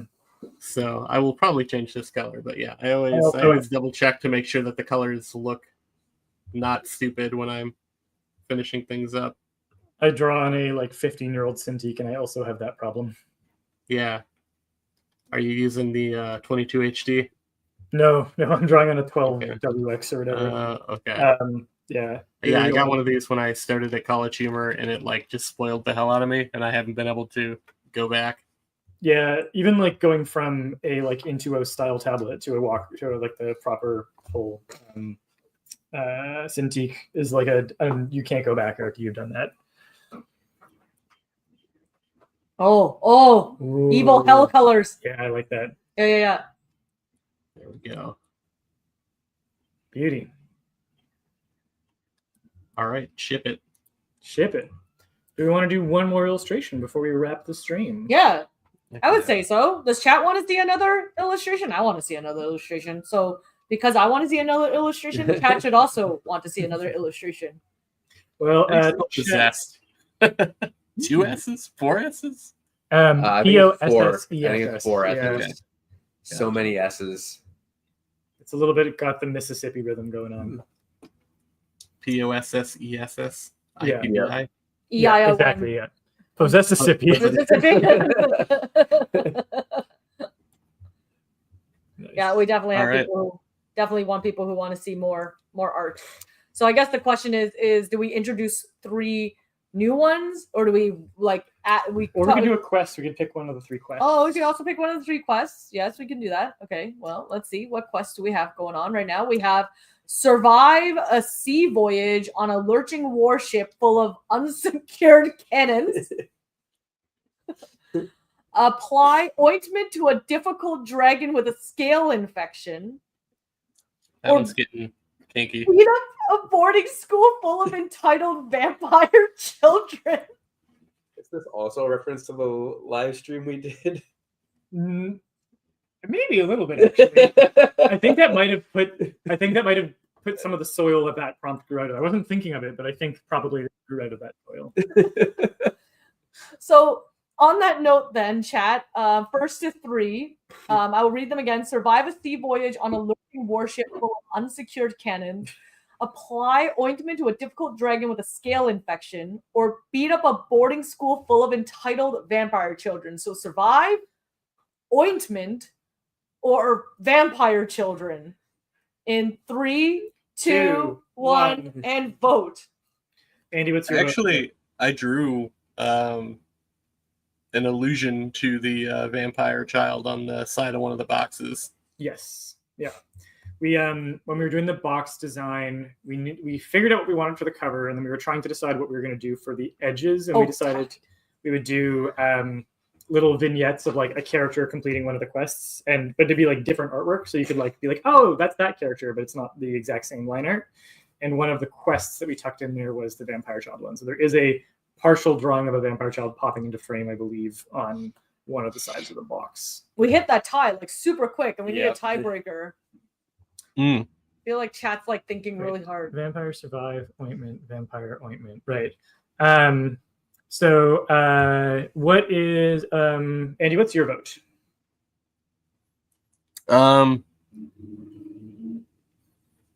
Well, vampire child's going to be the easiest to draw, but ointment seems like probably the most entertaining to draw in front of people.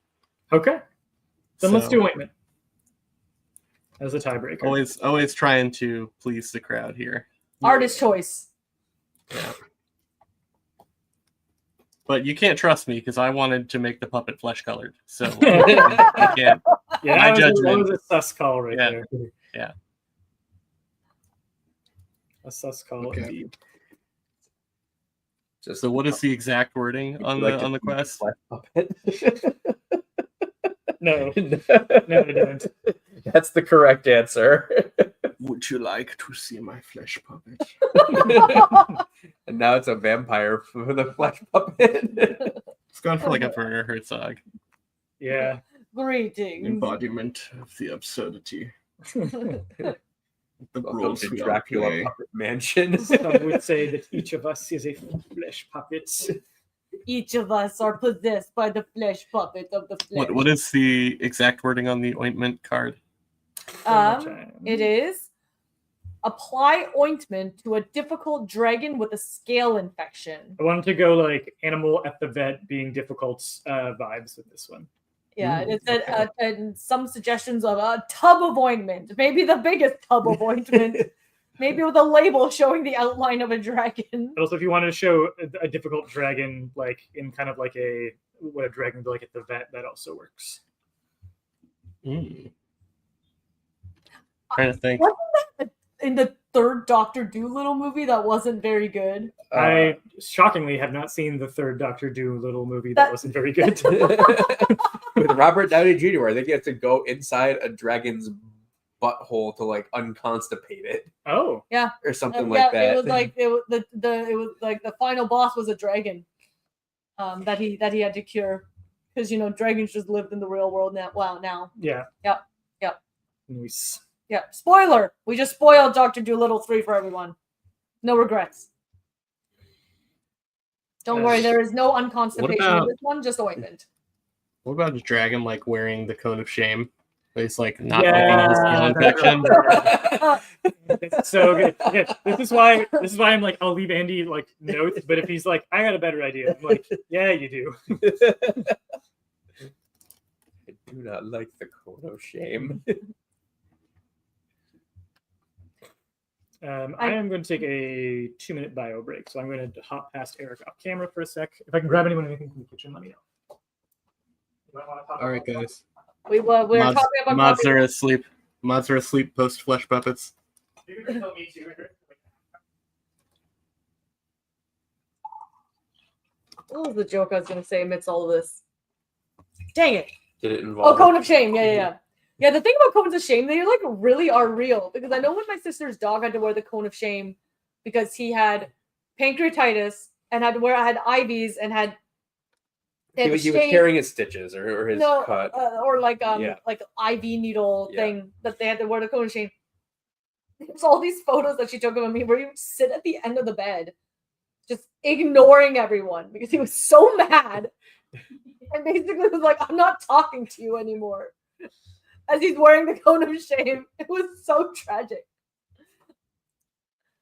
So it's a real thing. It's meant to save them from themselves. See, what would the cone of shame for a dragon be made out of? That plastic is indestructible. Yeah. I mean, I suppose like if the cone of shame is like wrapped around your neck and up, even if you're blowing fire, you physically can't actually like set fire to your own cone of shame. This is going to be one of those things where it's like, if a giraffe wore a necktie, would it wear it down here or up here? Yeah. It's like a true cone of shame. It just goes right to the edge of the snout. So it's like no matter which direction you go, it's always just going to project outward.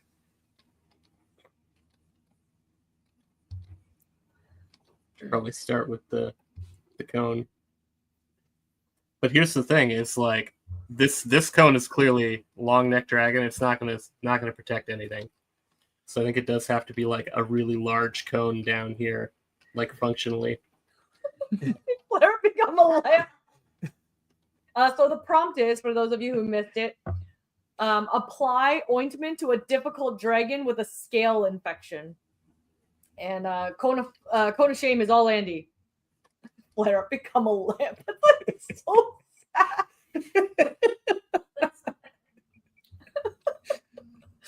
is why we like making this game, guys, because you just start cracking up of her own. It's a very silly game. Yes, and speaking of the silly game, maybe as we come up to the end of our live stream, and thank you for those of you who have joined us for like and be here the whole time. Yeah, be here the whole time. All nearly 3 hours of it, or over 3 hours of it, probably by the time we wrap. But we're here kind of celebrating the launch of our Kickstarter for Dungeon Tryouts, which is a party game that is a combination of apples to apples, whose line is it anyway, a little smattering of D&D together in a game of fun hijinks and adventures, and where you can't stop laughing, as we have demonstrated. It is a truly silly and preposterous game. Yes. We have at this point hit over $10,000 USD of our goal, which is incredible for 3 hours, and it keeps moving. Oh my god! We have really cool things as part of our all our rewards from a Kickstarter exclusive gold version box of our game, which is only available during the campaign. We have lots of cool mini pins that you can unlock. So if you pledge within the first 48 hours, you get a little mini adventure and training pin. If you are a returning backer from any of our previous projects, either from the story engine or from Peter's projects, there is a Ask Me About My Quest mini pin. Or if you pledge $75 or more, there's a little adventure map mini pin. For the returning backer, like somebody did ask if it was just like Lore Masters Deck and Deck of Worlds, and no, it's like everything that you've ever done. Yeah, anything anything that's come through my account. So anything on the Peter Chakosky account on Kickstarter, anything from the Peter Chakosky or Lore Master or Story Engine Deck accounts on BackerKit. Yep. But obviously you can also add these mini pins for $7 each. So I know someone asked earlier, can you pledge one thing and then add different add-ons? Of course, we have different reward tiers. Like our the most popular one right now is the Adventurer bundle, which has our core deck, our 3 expansions, plus a mini pin. But if you're looking to kind of do your own a la carte system and menu, we have a menu of add-ons that you can choose to add as well. So lots of different ways to pledge. We also have like I said, a super exclusive pledge where we only have 2 slots available left, where you can have the chance to have yourself or a character of yours drawn into the game. And as you see from our live stream here, our artist, AC Stewart, Andy, is drawing for us live some of the prompts, so you can kind of imagine what your character could be if they were being illustrated under his deft hand. Dragon. Hi, it's me. I decided to, instead of making him look angry, he looks like truly ashamed to be part of this. He was like, I can't believe I let myself get here. I am a mythic beast. How dare you? I want to raise a question here about the dragon's face. So my only thought is, for keeping the danger level up for when people are pitching to like make the quest feel adequately dangerous, do we want the dragon to be like mouth open, like showing obvious threat? Because my worry is that if I think it's funnier if he's disgruntled. My worry about it as like a people pitching in context is that if he doesn't look like he's going to bite someone, the quest is less impressive. Well, bedside manner might be a thing. I don't know. That's true. I suppose, there's still arms. There's still tail. I suppose it's a question of how many of the players have pets. yeah, that's true. Weird. I was thinking, let's do a test of this. I've dealt us a hand of 7 cards each. These are the unillustrated cards, so we're going to see some prompts we haven't seen before. This is the our sort of extended alpha. So we're going to each pitch a character for this. Andy, you can interview us as you draw. You are the quest giver. Oh, I'm the quest giver. Okay. So take a look at your cards, everybody. What is the quest we're doing? This one. Oh, we're doing this one? Yeah. So again, it's apply ointment to a difficult dragon with a scale infection.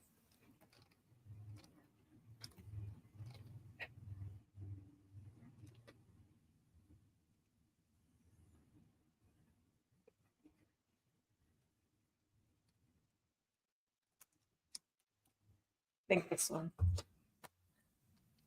In the meanwhile, I'll quickly answer this question from Amity Alpha about the pin. If you bought them from the Story Engine website but missed Kickstarter, unfortunately, it is for unlocking the returning backer pin.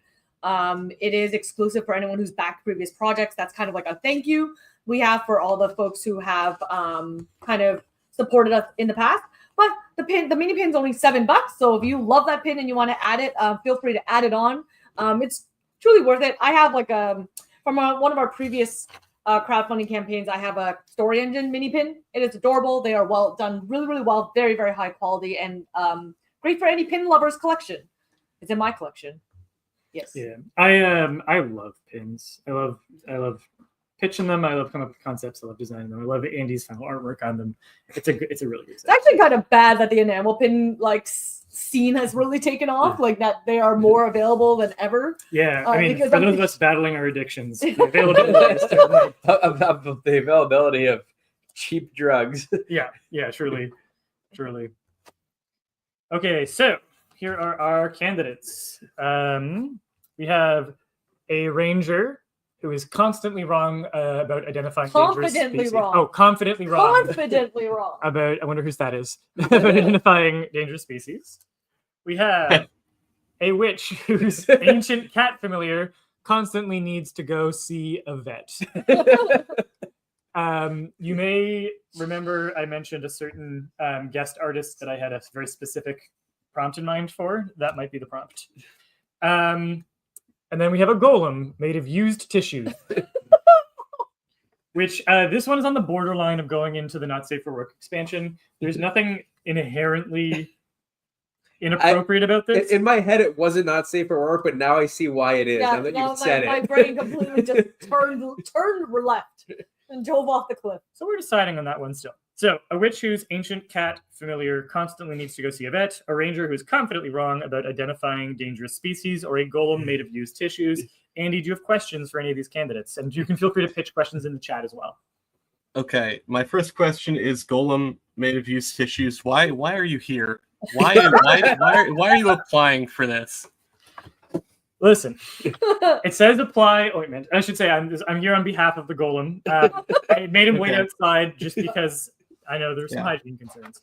The quest says to apply I would say some flammable things concerns. Yeah, there's that as well. However, the tissues are used, so they're slightly damp, which is fire retardant. And then here's the thing about you're dealing with a dragon with a scale infection. You need to apply ointment. What better to wipe it on with than tissues that have already gotten warmed up and used a little bit? It says apply the ointment. It doesn't say apply it hygienically, and it doesn't say prevent further infection. So a golem who has a nearly endless supply of wipeable tissues to be able to use, I think is like the perfect thing for being able to get as much ointment as possible onto that dragon as quickly as possible and remove any excess.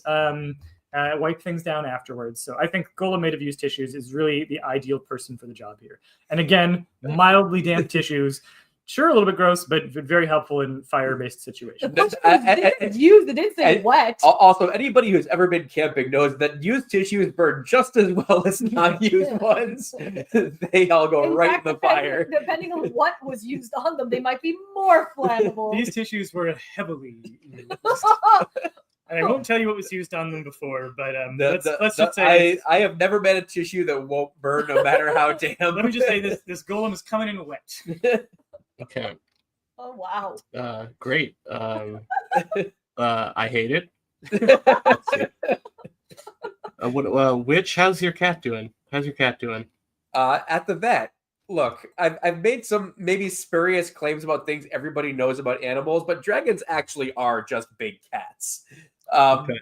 Slightly moody, really just want to be left alone. I've got copious amounts of experience both with ancient and magical creatures and with calming down ancient and magical creatures in difficult situations that they just don't want to be in. Also, I am a witch. I can brew the ointment myself. Oh. Strong pitch. We have a question from the chat. Question for the ranger. That's me. Can you describe a dragon for us? Well, absolutely, I can describe a dragon for you. A dragon is a fire-breathing lizard entity that is large and dangerous. However, what we're treating here is an adorable puppy dog.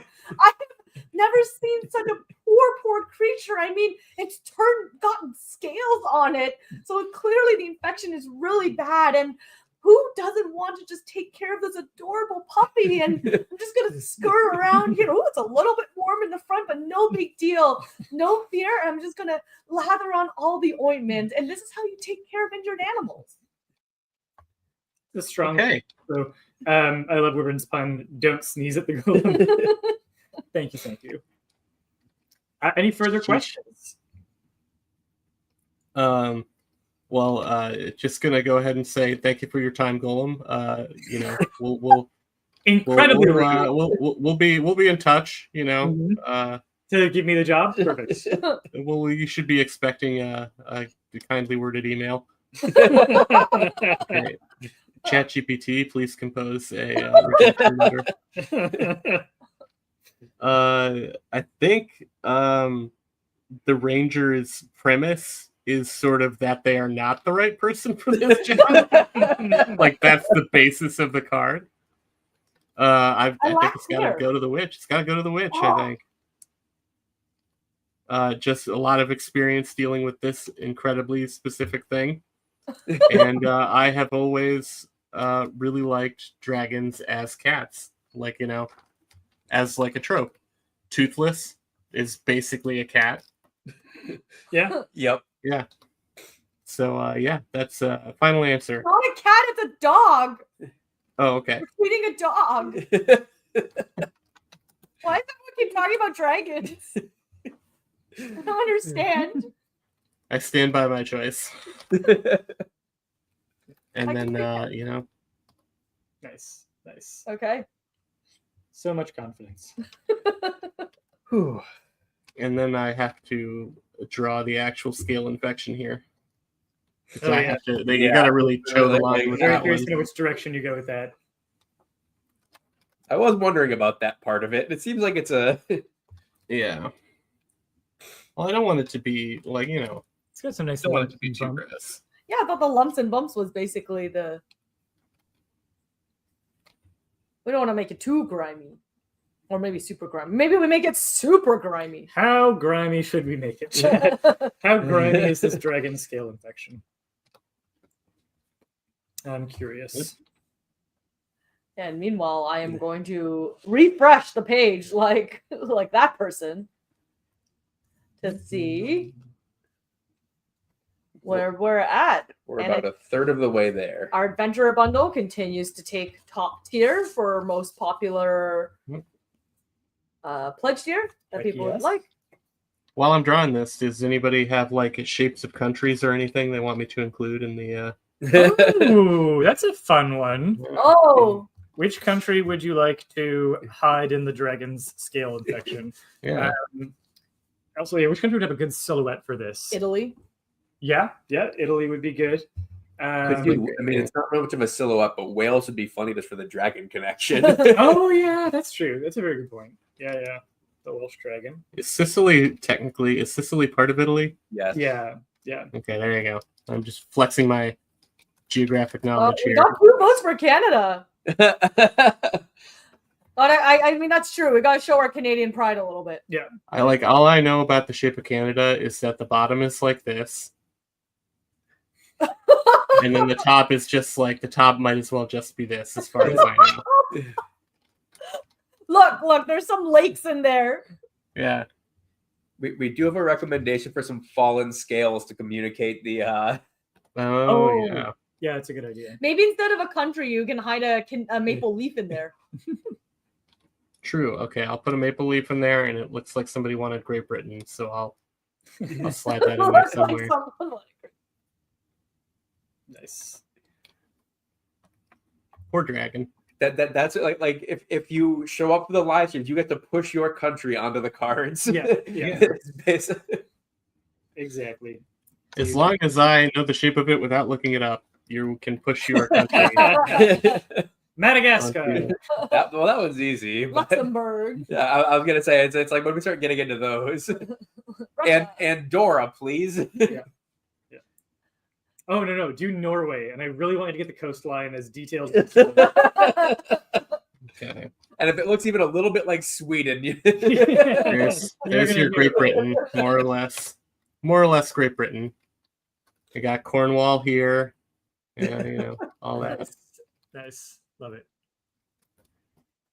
And probably I should put something on the wing up here.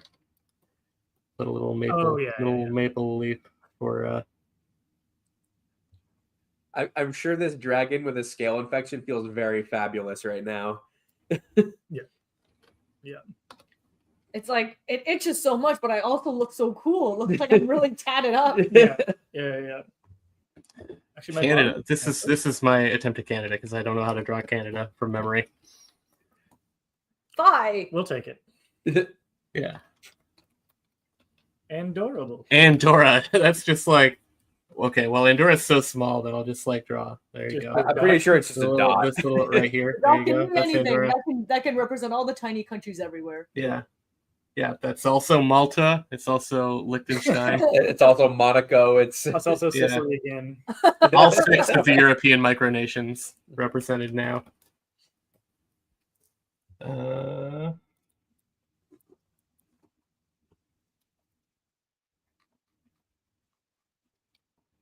I think we're just about done with this one. What color is the cone of shame going to be?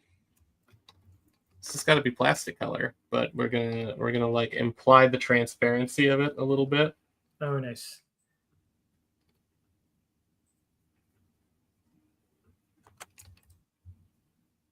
I actually think my sister's dog was like bright yellow. Oh, it had a very yellow cone. Yeah, it was like a very yellow cone. Just the extra shame, just so everyone sees your shame from afar. Yeah. It's like, did you pee on your own cone? How did you do that? Oh, question: is it a girl or boy dragon? You're gonna have somebody's gonna have to go in and check. Yeah, we would need the vet to check that. You have to like get in there.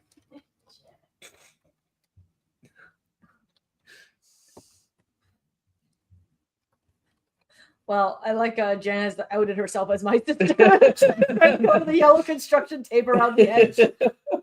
Actually makes it worse. Yellow construction tape. And we've got a comment from, I think, one of your regular stream people, Andy. Yeah.